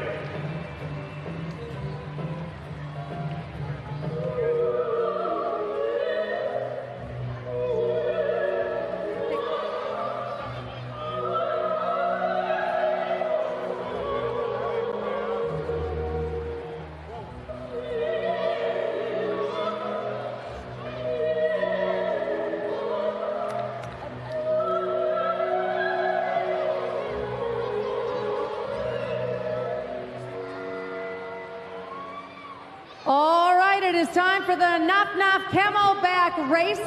We have Josh and Colin, Matt and William, Asiel and Emilio, Daryl and Daryl, Andy and Blake and Brian and Easton. If they win, whoever wins their section and the section above them and below them also win a free kids meal from Nop.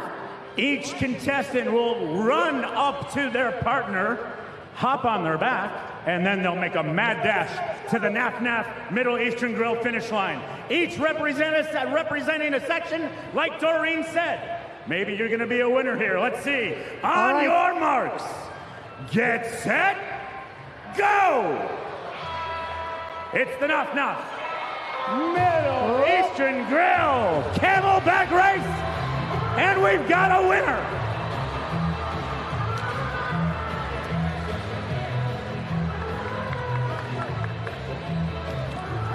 Daryl and Daryl from 221. So 121, 221, and 321. A free kids meal from Naf Middle Eastern Grill.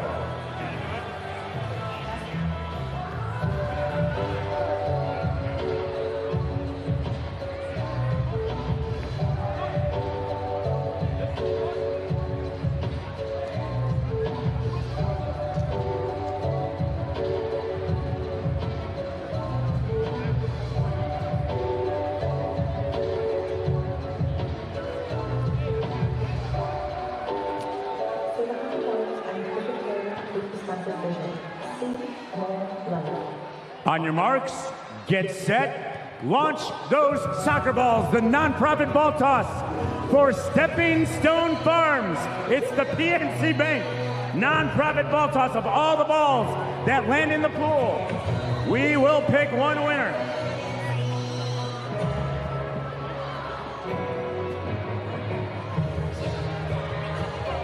Ten, 9, 8, 7, 6, 5, 4, 3, 2, and 1.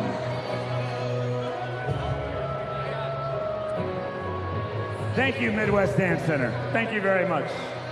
A lot of you have made it into the pool today. Let's pick our winner, and the winning ball is number 409. Number 409, congratulations. You are today's nonprofit ball toss winner. Thank you, PNC Bank.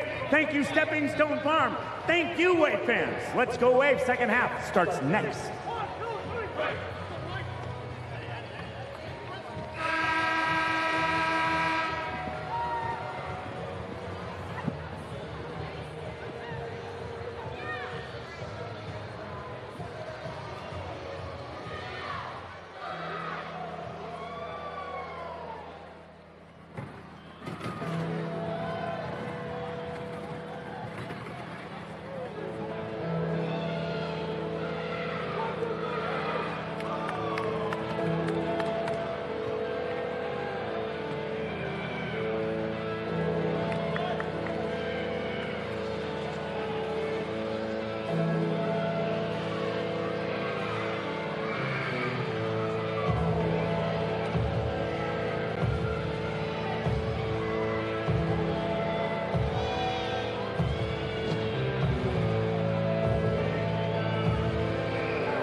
Just about set to kick off here in the third quarter.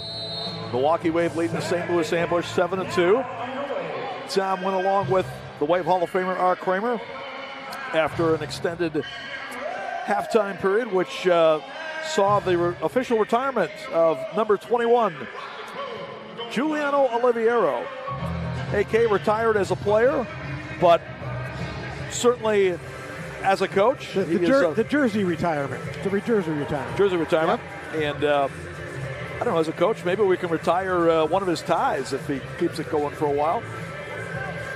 But anyway, well-deserved honor for Giuliano. You know, some of our younger fans may not have realized that Giuliano played for the Wave. Well, not only did he play, but he scored so many big goals in the championship series. I mean, the one in St. Louis, he had 6 points, 3 goals, 3 assists.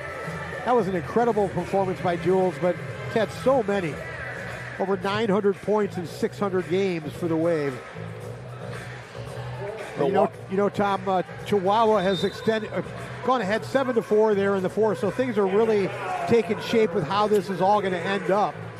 Because that 1 and 2 seeds were still unclear. Could Harrisburg pull out the miracle and give San Diego a chance? Because the reason I say it is, right now it's going to be San Diego versus the Strikers in one of those first round games. I'll hold my thought. James Thomas takeaway, shot save will he be, and headed back to him by Javi Steinwasser. I believe that was a final, by the way. Harrisburg losing 7-4 to Chihuahua. Well, the thought was that it doesn't really matter, 1 versus 8, 2 versus 7, but the one team that I'd be leery of in that first round game would be the Empire Strikers. Oh, wait, Taiyu puts one off the frame, almost went bar down. Remember, Empire has just played San Diego twice in the last week. They played them twice. They've got a pretty good read on the Sockers. Well, both those games were very tight games, right? San Diego won on the last, in overtime, on a full length of the field shot almost in the last game. But as a former player, it is hard to play 3 times in a close succession and beat them all 3 times. So I wouldn't be, that's no gimme, that first game against Empire, especially with the tactics that they employ. That is a scary, scary matchup for San Diego. Squid trying to cover, Correa rather near side, checked off the play by Riley Uri. Uri, one of the goal scorers for St. Louis in the first half. Will Eske had the other one. For Milwaukee, it was a hat trick for Ian Bennett, along with goals from Tayu, Javi Steinwasser, Ricardo Carvalho, and Alex Sanchez. Wave led it 2-1 at the end of one. And then after St. Louis had made it 3-2, it was 7-2 at halftime, but goal back for the ambush as Will Eske with his second of the night, 7-3. Which one was better, Tom? The one in the first half or that one right there? What a strike by Will Eske. Watch this right here. Layoff from Duduka and bar down. That was a bullet, just like the one was in the first half. He has had a couple of great conversions here tonight. Will Eske, 24 goals on the season now. And the assist goes to Duduka. Chili Willie Eske right there. That kid has been getting better every season, and he has reached superstar status, in my opinion. I would say total of 30 points for Will Eske now this season. So he hits the 30-point total. And Duduka getting the assist. That's his 13th assist. First point of the day, 33 points now for the Ambush's leading scorer. Duduka Carvalho. So the fans of St. Louis can grab a cold one at that watch party and settle in. They might be on their way back. Ludwig with a shot. It's turned away. Rebound, follow, header, and it's just wide. Ludwig goes across. Here's a shot. Save made by Paolo. Paolo, who stopped 10 of 17 in the first half. And he has come up with a big save here early in the third. Not sure how the Wave didn't finish that, how Ricardo Carvalho didn't knock that one after Tony Walls climbed the ladder to play it off the back wall to Carvalho. Tony, as we've seen, showing those ups that he's got from his days as a basketball hoopster. Carvalho eventually got called for the foul. So that goal by Eske at 2:47 from Duduka here in the third period. That was, I'm not sure how many seconds Rich Grady was going to give him there, but he was standing right in the defender's way from putting that ball in play. Move out of the way, Rich. Rich Grady, longtime official, one of the best in MASL history. He and Mark Kliblisek calling the game today. Only one penalty in the first half. That was against Colin O'Keefe for an illegal return to the lineup after he left for being injured. So did not result in a power play. James Thomas going to draw the foul from Breno.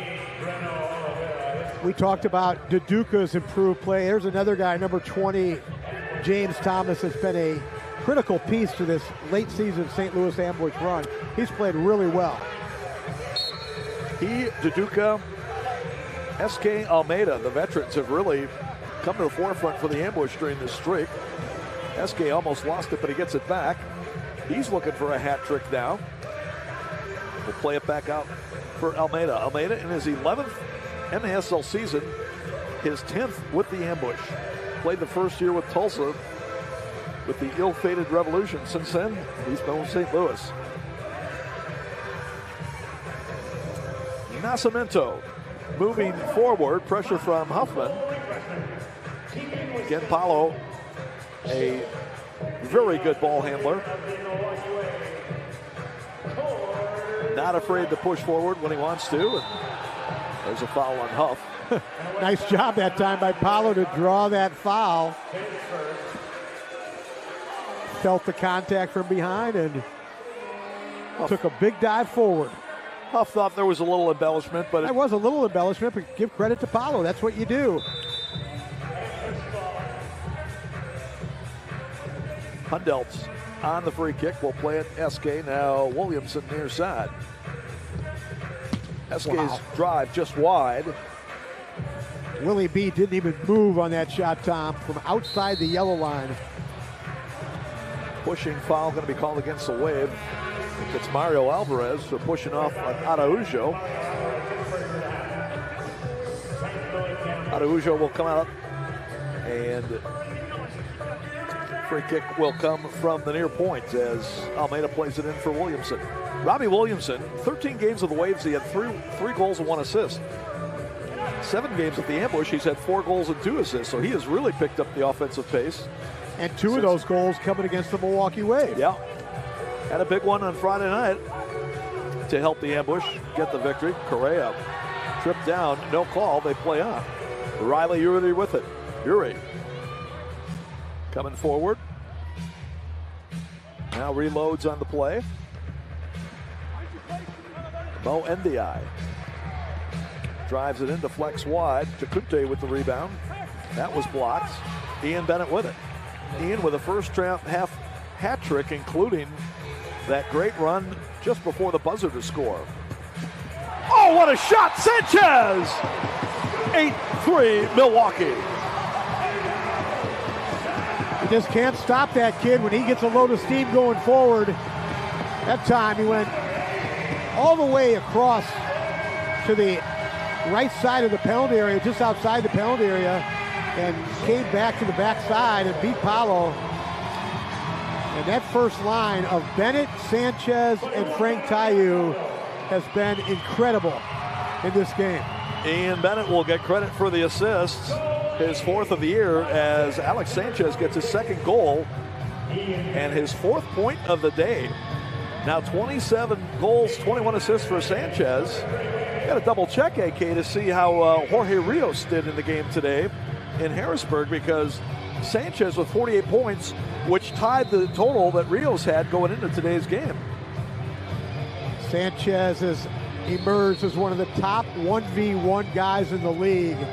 And now you're putting him on a line that includes Frank Tayu and Ian Bennett. What a line they have as their number 1 line. Rios did have 2 goals, 2 assists today, so he's sitting at 51 points. So Saucy Sanchez still got a way to go if he's going to try to win the scoring championship. Oh, wow, they called a foul on the Wave there. Kedlesic called a foul on Alex Steinwasser as 50-50 ball with the goalkeeper, Paolo. It looked like Alex got all ball. I'm glad nobody appeared to get hurt from that collision there, but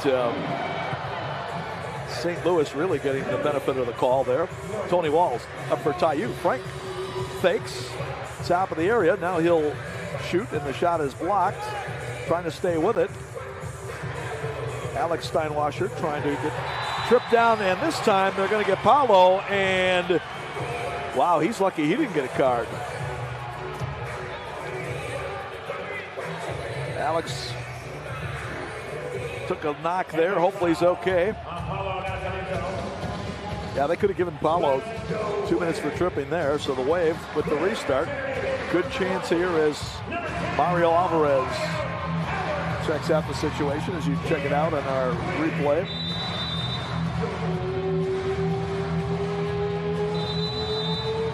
Trying to drive it through, and I think they're going to get the ambush for encroachment. I like what the Wave tried to do there. They started Ian on the left side, and then he ran through the box. And had they been able to play that ball off the wall, he would have been wide open at the far post. All right, we'll do it again. Alvarez ready to play it in. Ian Bennett, number 4! And the Wave leads 9-3. I'm liking our restarts a little better these days. No, they're looking more dangerous on their restart. Number 1, their body language is better. Ian's hopping around out there. He looks confident. And a good ball that time to find him right at the middle of the arc. And he made no mistake. Everything clicking offensively right now for the Milwaukee Wave. Alvarez picks up the assist, and for Super Mario, that's his 12th of the season, his first point tonight.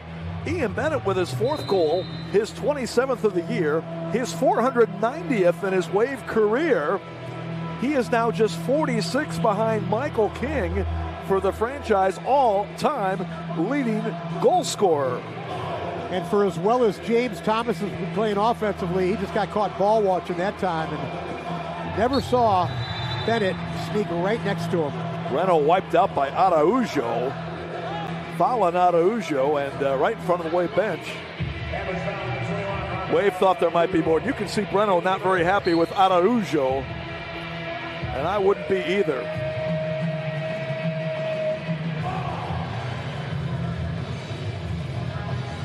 Well, the Ambush have had their way with the Wave the last couple times they played down in St. Louis, but Wave turning the tables here today. The Ambush in their last 8 or 9 games, Tom, have been averaging 9 goals per game. And the Wave has a 9 spot on them right here. We're still halfway through the third quarter. Huff trying to head it back for Squid. Broken up. Now Breno tracks it down near side. Well done by Breno to keep the possession. Correa knocked down by Araujo. Picks up another foul. Wave players need to be careful. They need to keep the ball moving right now. Don't want to put themselves in positions where they can possibly get hurt going into the playoffs. Coach John Dolinsky once said, if you don't want anybody kicking you, get rid of it quickly. Absolutely, especially in situations like this. You got a team in their last game. They don't know whether they're going to get in the playoffs or not. 1 and 2 touches the order of the day right now for the Milwaukee Wave. Nice play there by Araujo to slide out and take it away. Back for Paulo. Paulo has been under siege since this game kicked off. But again, he's actually made a lot of great saves. Squid able to knock it away from behind.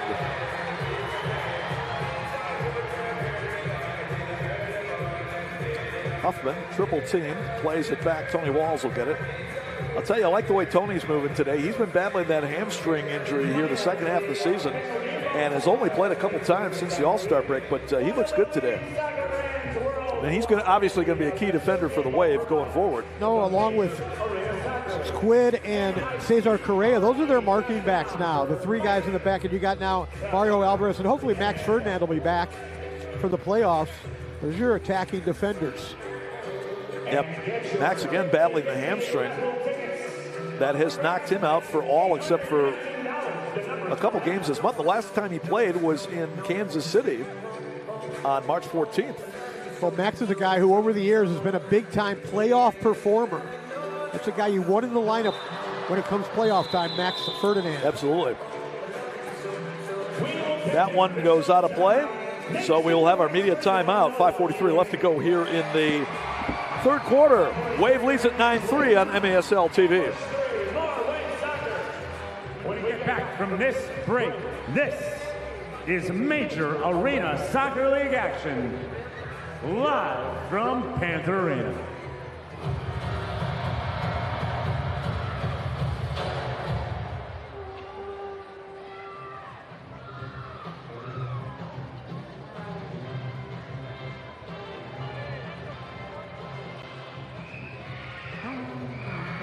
All right, it is time for the Wisconsin Lottery Match 3 game. I have my contestant here, D'Angelo from Milwaukee. Are you feeling lucky? Yeah.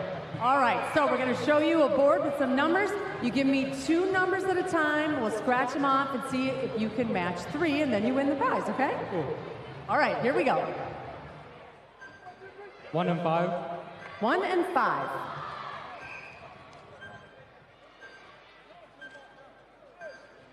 Okay. Okay. All right, now give me a couple more. 2 and 7. 2 and 7. Oh, okay. Why don't you give me 2 more numbers? 6 and 9. 6 and 9. Hey! And you match tickets for a game to next season. Congratulations. That's how you play the Wisconsin Lottery Match 3, Ben. Back to you. Thank you, Doreen. You're welcome. And thank you to the Wisconsin Lottery, WILottery.com, all the latest jackpot. Wave leads at 9-3 in the final regular season match between Milwaukee and the St. Louis Ambush. Final regular season match of the regular season for both teams. Milwaukee definitely headed for the playoffs in San Diego this upcoming weekend. The Ambush also may be there as well.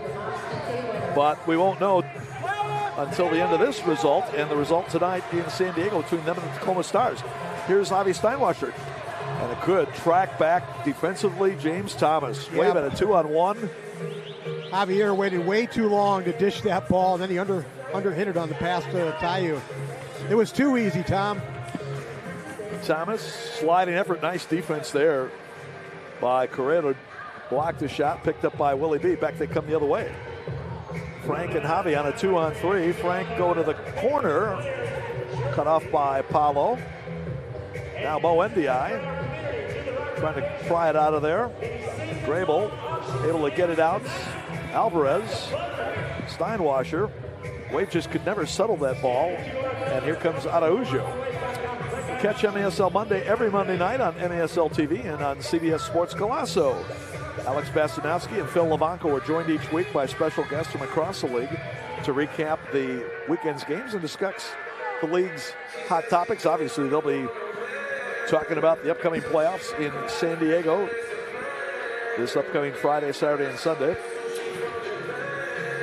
Get the latest news on the MASL and your favorite teams by following MASL Soccer on Facebook and Instagram and on MASL Arena on Twitter. And subscribe today to MASL TV on YouTube. You'll find game rebroadcasts, MASL shows, highlights, and more. Wave by 6 with less than 4 to go here in the third quarter. Sanchez fires a shot and a save made by Paulo. That's about 3 times that Paulo has stopped Sanchez on an absolute laser headed underneath the crossbar. How much fun is it to watch this kid play, though, man? He has just gotten better and better and better. There's no stopping him. No doubt, AK. He has really taken it to another level. And, you know, he had progressed quite a bit from his rookie season 2 years ago to last year, and now this year has really accelerated his development. Like the old St. Louis Steamers theme song, ain't no stopping us now. You could say that about Alex Sanchez. Yeah, I would agree. Ain't no stopping him now. Alex stays healthy. He's going to be an impact player in this league for a while. Will Eske, another impact player in this league, who scored a couple of goals today, 24 on the season. Coming forward, picked up by Sanchez. Pass deflected, Breno gets it. Yeah, I'd take Sanchez and Eske as my 2 midfielders if I was starting a team. That would give you a great base to start with right there. Oh, Frank just got nutmegged that time by Sanchez. Or sorry, by Eske. Breno with a sliding tackle to take it away from his former teammate Robbie Williamson, who got an elbow up to put Breno down. Boy, Breno, I'll tell you, he's been knocked around today. It's a second elbow he's taken up high. And Giuliano Oliviero has thrown the red challenge flag. Yeah, Robbie got the elbow up there a little high on Breno. I don't know if it was intentional, but he certainly did. And so we will see what the video review is. So again, to recap other scores throughout the league here today. It was the Baltimore Blast defeating the Kansas City Comets 8-5 in Baltimore. The Blast, by virtue of that victory, clinches 3rd place, and the Comets clinch 4th place. It was Utica City 13, the Texas Outlaws 3. So Utica temporarily moved past the Wave into 5th place, but the Wave hangs on to this one. Then Milwaukee will secure 5th place. Utica will finish in 6th. Chihuahua clinched the regular season title with a 7-4 win against Harrisburg in Harrisburg. So the Savage, the 2-time defending champs, complete the weekend sweep in Harrisburg. They beat them 6-5 last night, 7-4 tonight, and will take the number 1 seed into the MASL Ron Newman Cup playoffs. Harrisburg, by the way, finishes up 3-20-1 out of the playoffs for the 4th straight season, and 15-75-6 over their past 4 years. And we still have one other game on the docket tonight. That is going to be a big one in San Diego, where the Sockers host the Tacoma Stars. The Stars will have a chance to get in the playoffs if St. Louis unless St. Louis rallies to win here, and it's not looking great, the Stars will have a chance to get in the playoffs if they can get any kind of victory in San Diego, but that'll be tough against the second-place Sockers, who will take their undefeated record into Front Wave Arena. So what did the review show us, AK? Well, they called a foul, so Giuliano got his challenge flag back, but no 2 minutes. And they've got to look at that in the offseason, because if you're going to challenge, I have to be challenging for 2 minutes. If you just challenge a foul, I can see maybe at the end of the game you could challenge for a foul, but I just don't like it. Don't like it.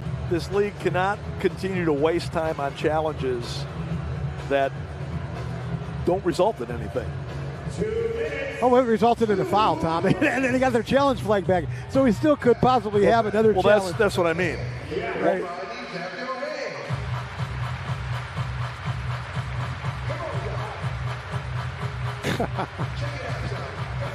Our producer, Ian Thompson, saying there should be unlimited challenges.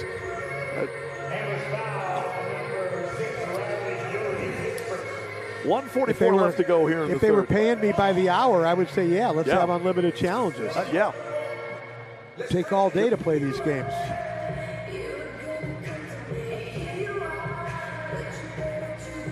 Correa eventually gets cut off. Got to move the ball, Cesar. Alvarez under pressure from Esque will play it across to the goalkeeper, Willie B. Sending it up on the board. Williamson able to get as he cut off Carvalho. And now back comes the ambush. Araujo try maneuver past Alvarez. He does. Shot save made by Willie B. Araujo gets it back. Esque with an attempt, and he will score. He's got the hat trick. And that's on Cesar Correa. He's got to have his head on a swivel. That time he's unaware of what was behind him. Just coughed it up. Esque with his third of the night, his 25th of the year, and it comes at 13:57. Watch again here. Watch Correa right here. Gives it away once. Hundelt will get credit for the assist. So a little bit of life for the ambush. They now trail it by 5 here late in the third period. Dylan gets an assist there on a Walla Scora, Tom. Yes, he does.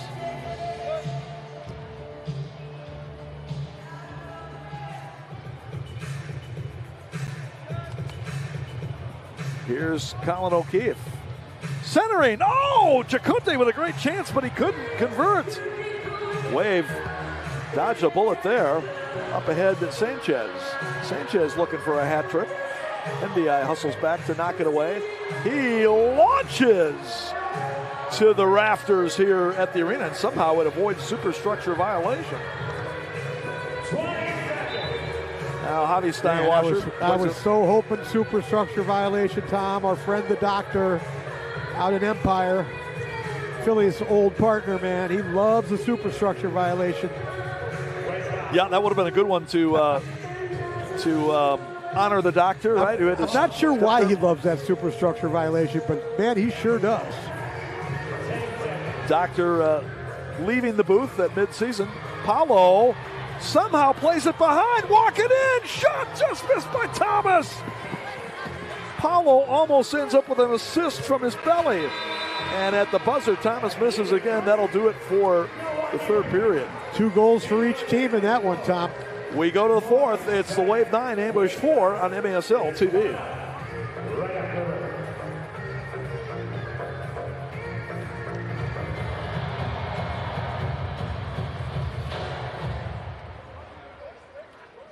Hey, Milwaukee, hit the lights.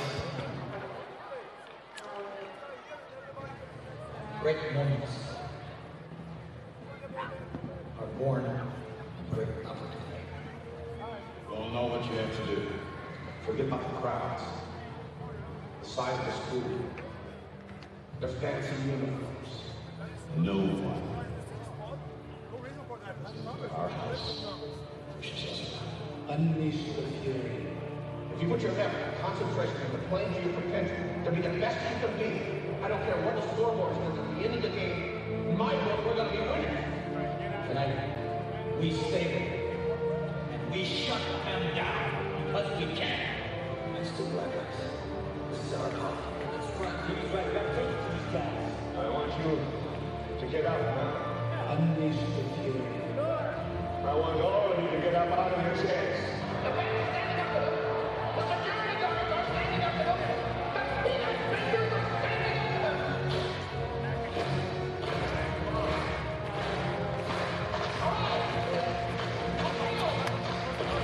Wave fans, do me a favor and make some noise!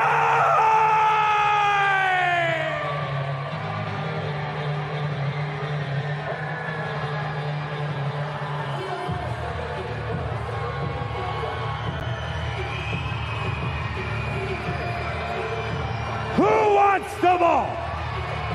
Is it this section?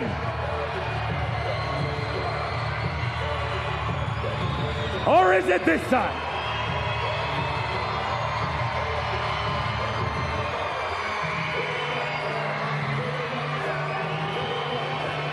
Or what about right here?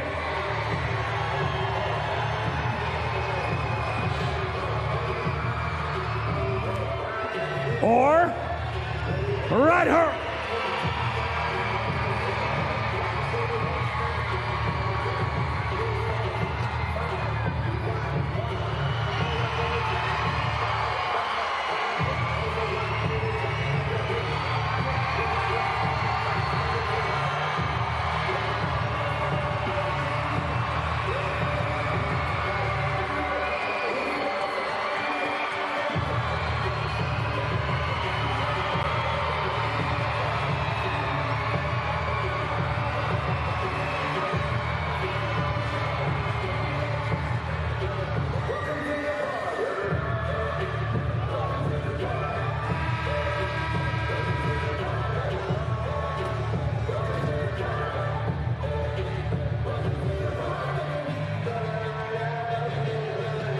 Nine to 4, the Wave leading the St. Louis Ambush as we begin the fourth period.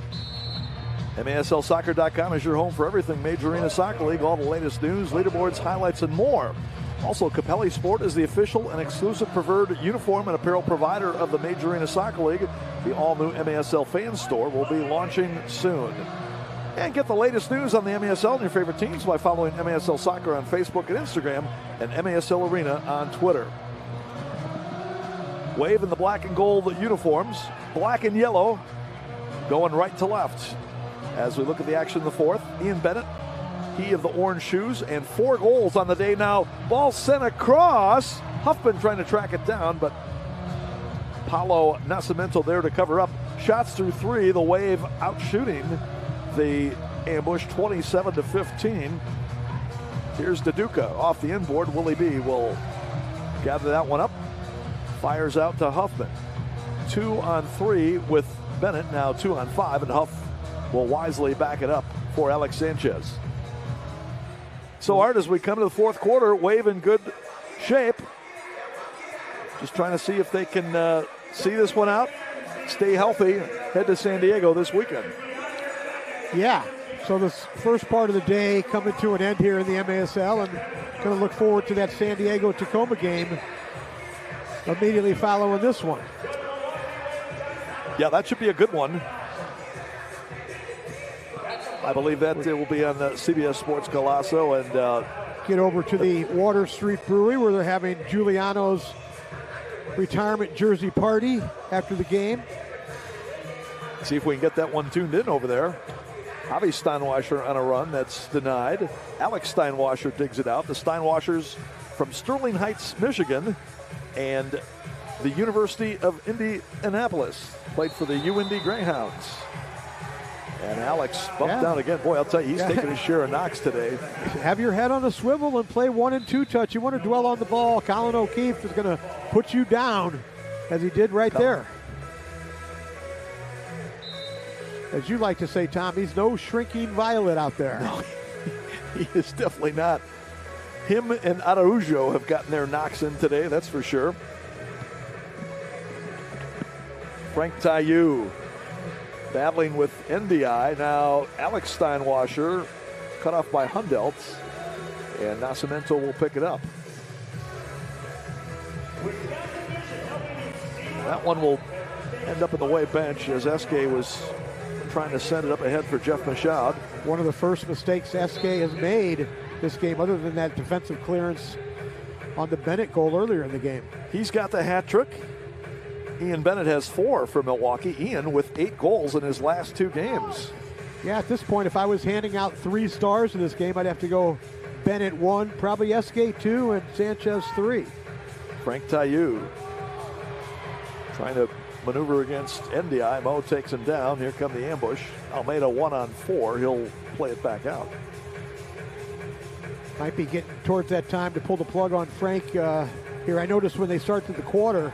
Willie B with a nice save there to smother Michaud as he was coming back to her. Back the other way, Ludwig over to Alvarez. Back for Ludwig. Tried to touch it back for Mario, but couldn't make the connection. So Mario gets it back. Tayu turning far side, and the shots rejected by Paolo on the attempt from Ludwig. Paolo's given up 9 today, Tom, but he's played rather well. You know, people who haven't seen this game, they're going to look at the box score and say, well, it wasn't a great game for Paolo, but my goodness, AK, he has probably denied the Wave at least another 5 or 6 goals here. He has been tremendous in the nets, and yet that tells you the kind of pressure the Wave has put on him today. Timeout on the field. We will keep it here.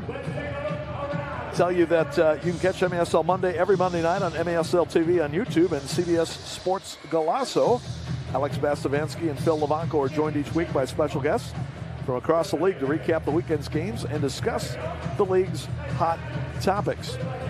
Also, if you disagree with the call tonight, you might just see it on the MASL's most controversial show, Under Review with Phil Levanko and MASL head referee Ryan Sigich. Catch it every Friday night on the YouTube. And remember, playoff tickets are still available. Join 8 of our teams in sunny San Diego as they square off in the MASL Ron Newman Cup playoffs April 4th through the 6th. Visit frontwavearena.com to reserve your seat today. Friday nights, we can tell you that Chihuahua and San Diego will both be playing. We don't know what time.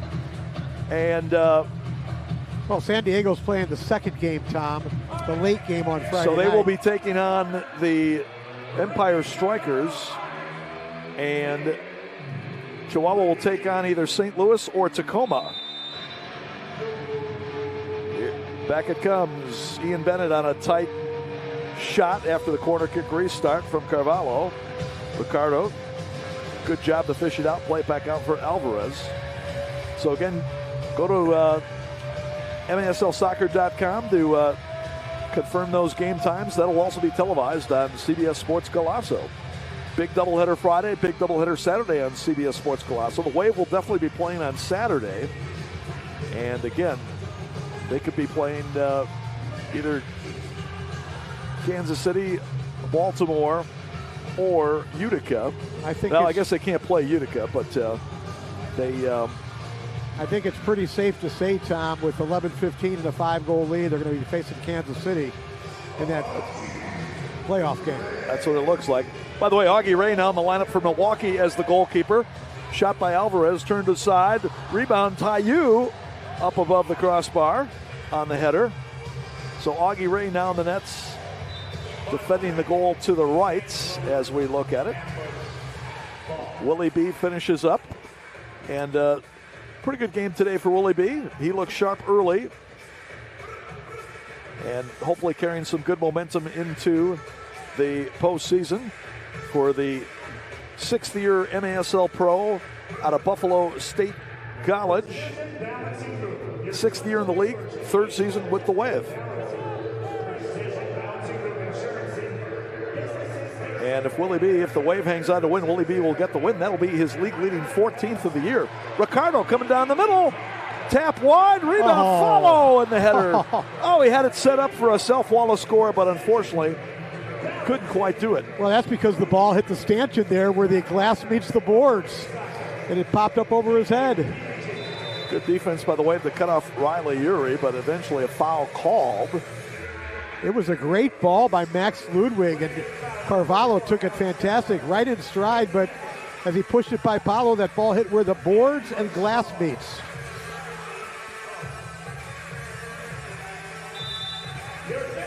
All right, good restart chance for the ambush. Shot in the middle is blocked. I think Stuart Grable was able to get the block on that shot by Duduka from the top of the arc. One area, Tom, that the ambush have really improved this year, late in the season, I should say, is their restarts. Their offensive restarts have been really good. And for years and years, they have not been good on the offensive restarts. Willie B, by the way, stopped 10 of 14 shots while he was in there today. Augie Ray now taking over. His counterpart, Paulo Nascimento, has officially stopped 15 of 24. Boy, it seems like he's got a lot more saves than that. But again, the Wave with a lot of shots that have rattled the frame. You have to go back. That shot's going to count, and there'll be no challenge live for the ambush since they used it up. And we got a blue card pulled out as well. I think the ambush thought there was going to be a foul call on Huffman. They never called it.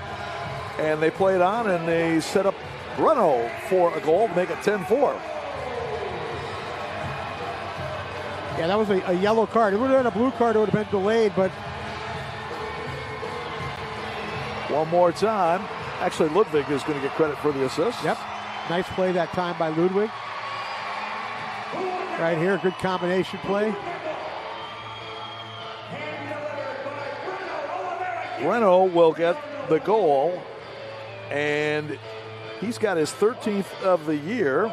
Also has a couple assists in this game, so he's at 31 points for the season. The Wave's third leading scorer. The fourth-year pro, second with the Wave. Brazilian native who played his college ball at Grace College of Indiana. And you see Breno running back there, Tom, giving a wry smile at the ambush bench as he was jogging back. Did you catch that one? Didn't see it, but Breno's been knocked around a whole bunch here today, so I'm sure he's not going to apologize for any goal he scored. Ian Bennett looking for number 5. Tried to center on the play, and it was broken up by India. Picked up by Apollo. Ian was looking for Tayu at the far post. Not a ball you see Ian play that often with that left foot. No, not too much. That's talking about the ambush restarts. You have to go back to the days of when you had Kevin Hundelt's dad. Giveaway here. Frank Tayu plays it Alvarez. Sorry, Dylan Hundelt's dad, Kevin. Daryl Duran, Joe Reiniger, Mark Moser. They were really good at restarts. They were the best in the league at that time. Centering shot in the goal, James Thomas from Axel Chacunte, and it's now 10-5. So the ambush not dead yet. Time of the goal at 6:46. James Thomas, who has had a great second half of the season, able to get the goal, and for Thomas, the ambush's 4th leading scorer. He's got his 19th of the year. Also has 6 assists for 25 points. Chacunte will get credit for the assist. Nice look there by Axel Chacunte. Go back to what you said. I agree. They were right there, one of the top 2, I would say, in the league. The other one would be Zoran and Hector, Tom, on the restarts, along with the ambush crew that they had. Yeah. Yeah, I'd have to agree. They were both pretty good, both those teams.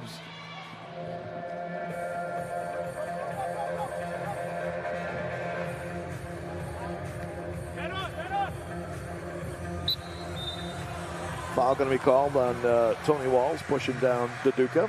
Tony getting a laugh out of that. He's like, come on, big man. How can I just push you down so easily?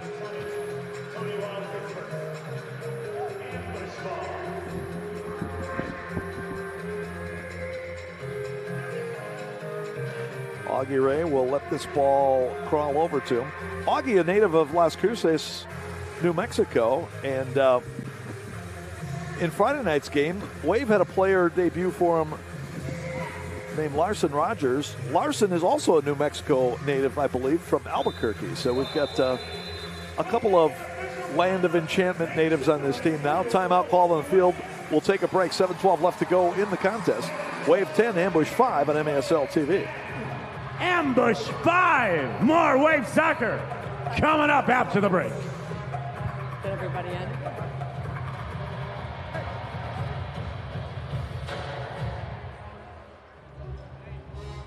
Hey, Doreen. Hey, it's time for Ambassador Hotel Trivia. I have my contestant here, Andy from Union Grove. How good at trivia are you? We're about to find out. We're about to find out. Let's look up at the Jumbotron here and see what the question is. Okay, including both player and coaching career, how long has Giuliano Oliviero been part of the Milwaukee Wave? A, 10 years, B, 18 years, C, 23 years, or D, 30 years? What do you think? I'm going to go with D, 30 years. Is that your final answer? Could it? Yeah, I think so. I don't know, I'm just asking. Oh, the answer was C, 23 years. I know, I would have said 32. Hey, Brad tried to help you, but you just couldn't hear him.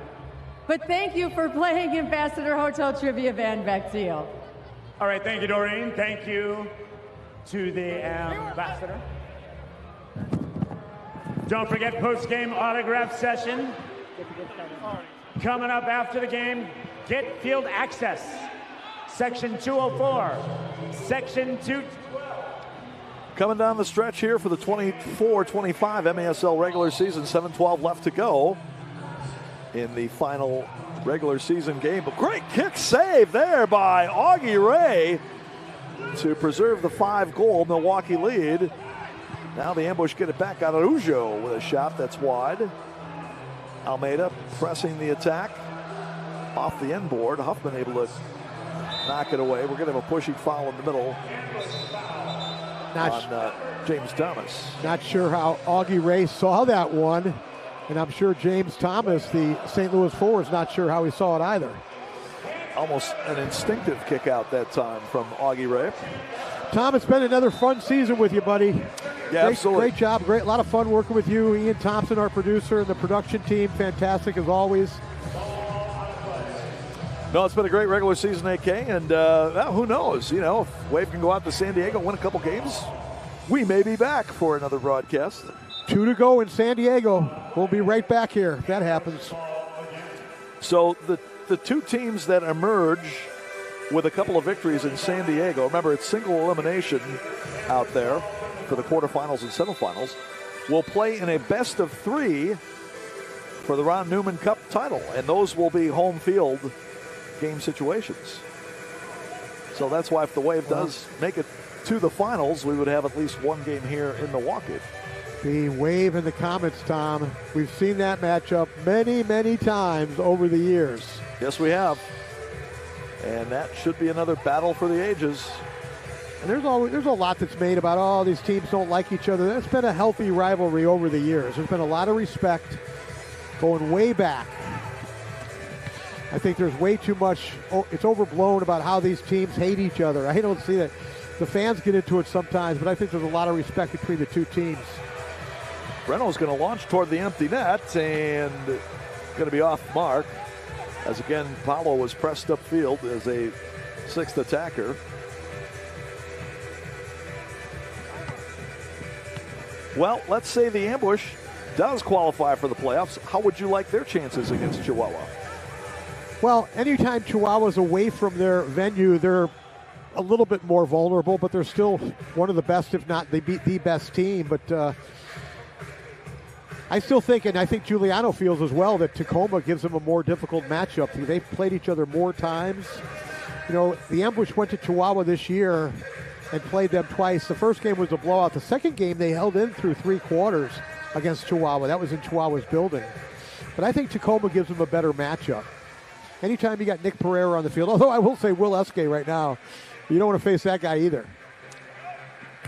Chihuahua was 8-4-0 away from the very friendly confines of the Corner Sport Arena that miniature bandbox they play in, which is Frank Taillou is going to call for tripping up Nascimento, so he's going to go to the box. Well, tonight's first power play will go to the ambush at 10:06 here in the Giuliano's got the period. challenge flag, Tom. Come on, Giuliano. You might as well throw it.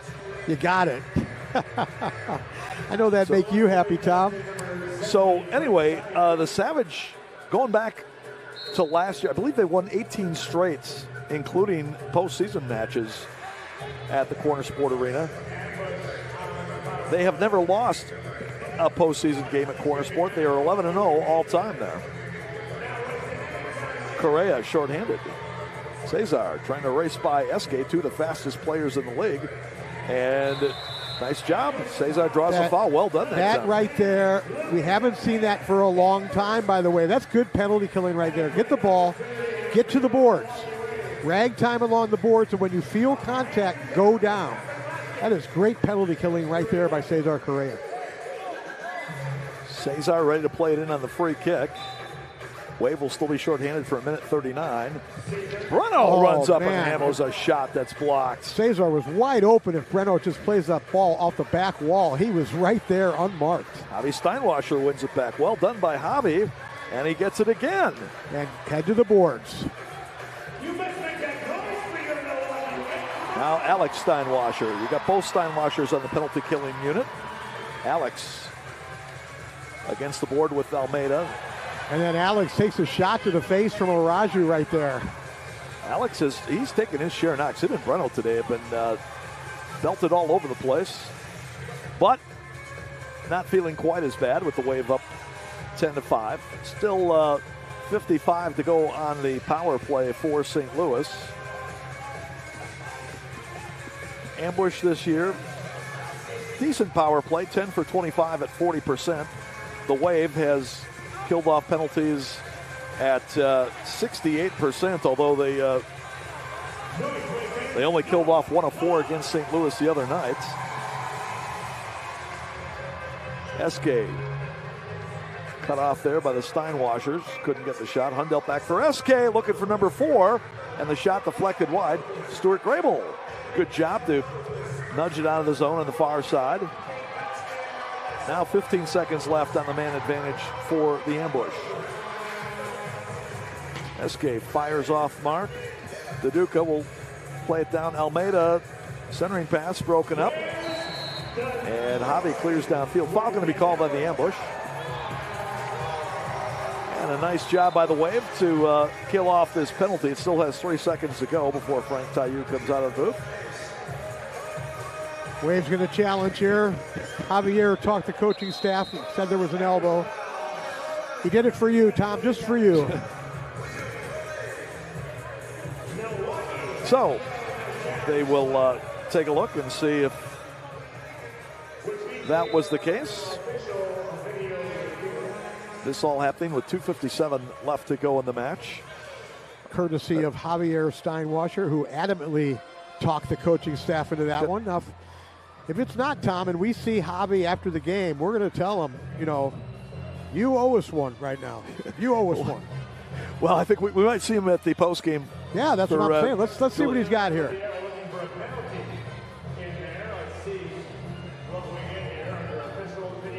Okay, it's what he wants right here. Let's see what happens.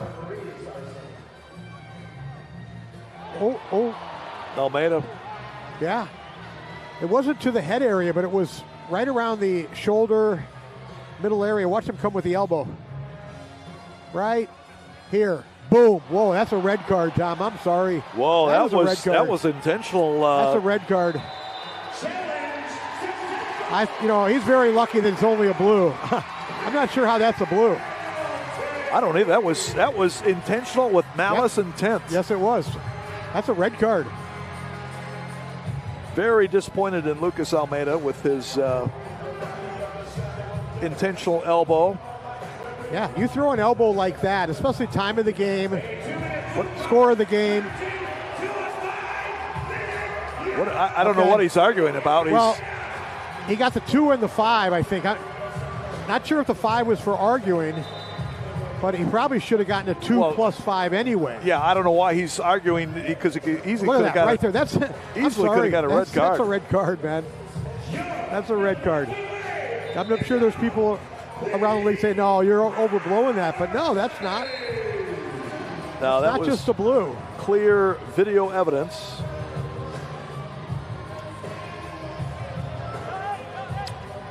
And so Louis Perez, a local kid from St. Louis who is now in his second season with the Ambush, will go to the box to serve the penalty, since Almeida will have to stay in there after the penalty expires.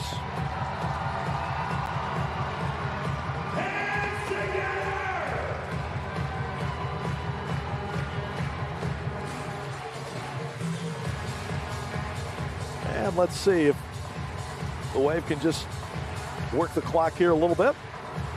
I'm sure they wouldn't mind scoring again. No, you want to get a power play goal here.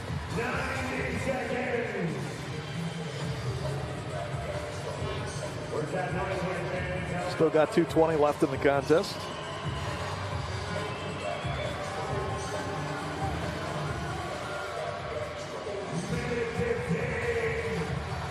Wave on the power play this season. 12 of 26, 46%. And St. Louis, as far as penalty killing, pretty good. They killed off 21 of 28, 750.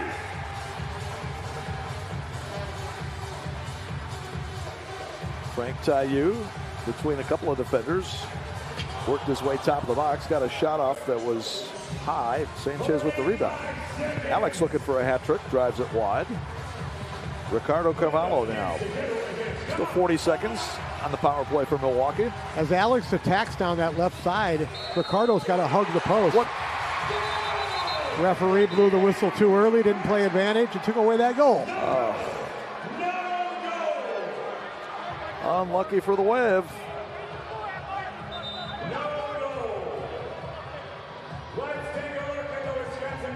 Check it out again. Sanchez is going to find Frank Taillou. Now that's, the whistle blows there just before Frank knocks it into the net. So unlucky for Frank Taillou and the Wave.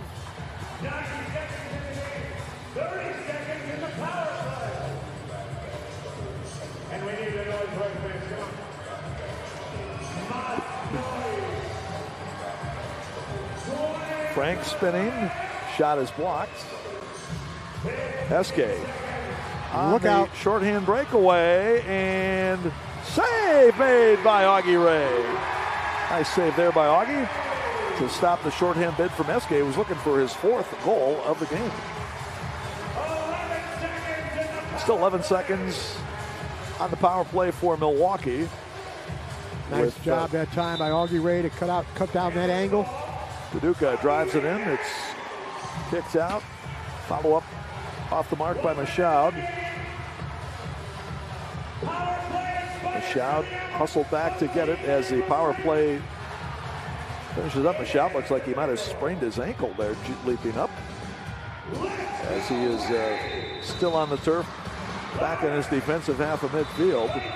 46.9 seconds to go as the foul was called on the Wave.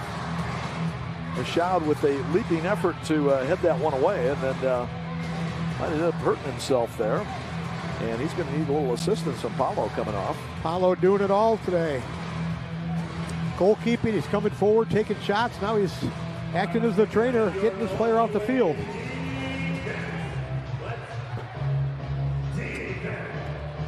So the Wave against Kansas City coming up in San Diego, AK.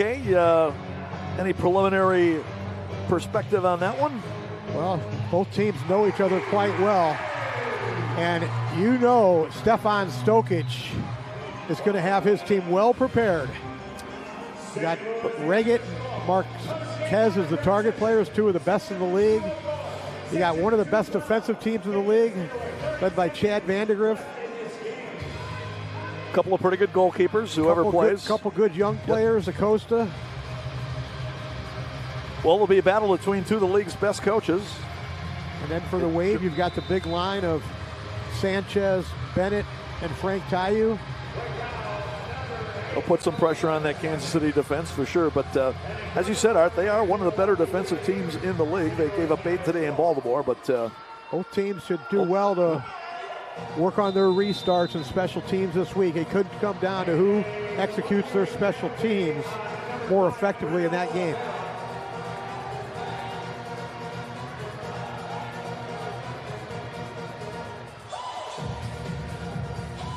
KC scoring 151 goals this year, giving up 124. So still a pretty, 137, giving up 124. So they're still plus 13, pretty decent margin there. And the Wave. Who do you got, Tom? You got San Diego against Tacoma. Who's winning that one tonight? What's your prediction? I got to go with San Diego on the home turf, but it'll be a battle. That'll do it from here. So the Wave will finish the regular season scoring 177, giving up 144, a very healthy plus 33 margin. We will keep it right here for the post-game interview. Van McNeil will be talking to our star or stars of the game.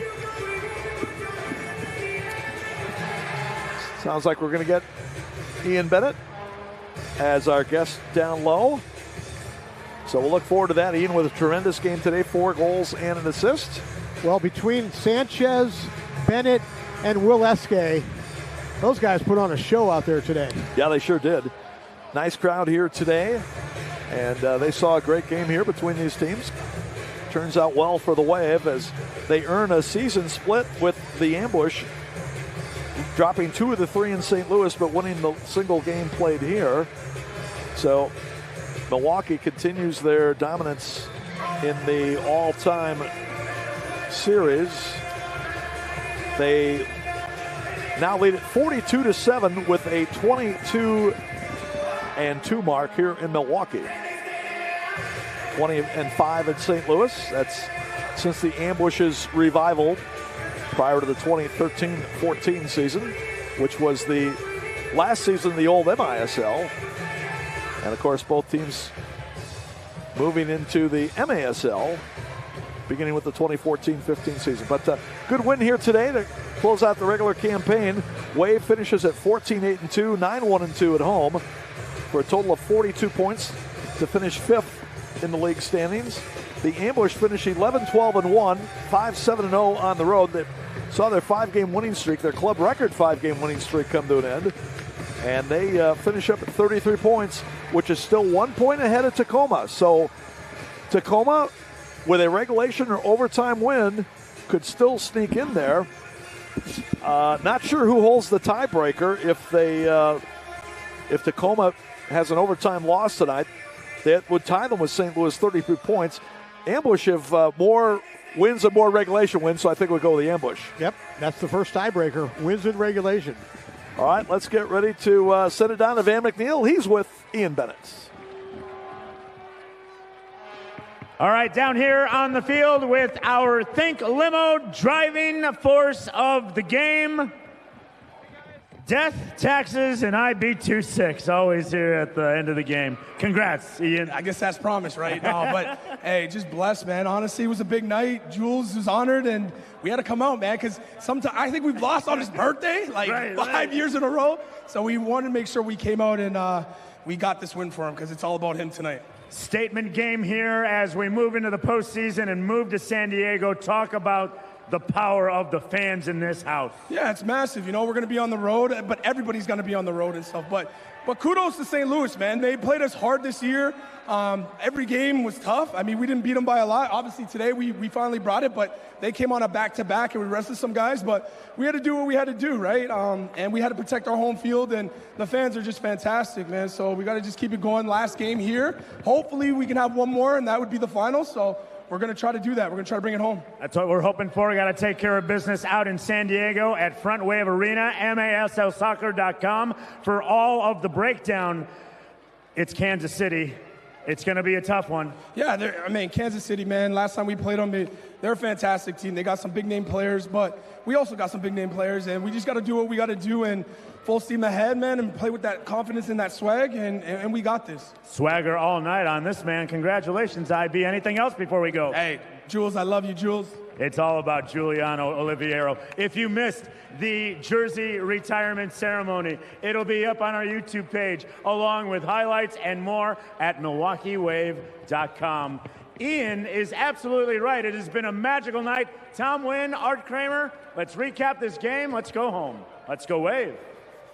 All right, sounds good, Van. And again, Ian Bennett, our star tonight, 4 goals and an assist to highlight this victory by the Wave. And, of course, it comes on the retirement ceremony for Giuliano Oliviero's number 21 goes to the rafters. He becomes the 7th Wave player to be retired, along with Peter Knezick, Stevie Morris, who was on hand here today, Victor Nogueira, Michael King, and the Dusowskis, Todd and Troy. And by the way, Javier Steinwasser, he's off the hook, Tom, because he talked Jules into challenging, and he was absolutely right in getting that call. Javier Steinwasser, well done. Javier Steinwasser, MASL Review Player of the Game.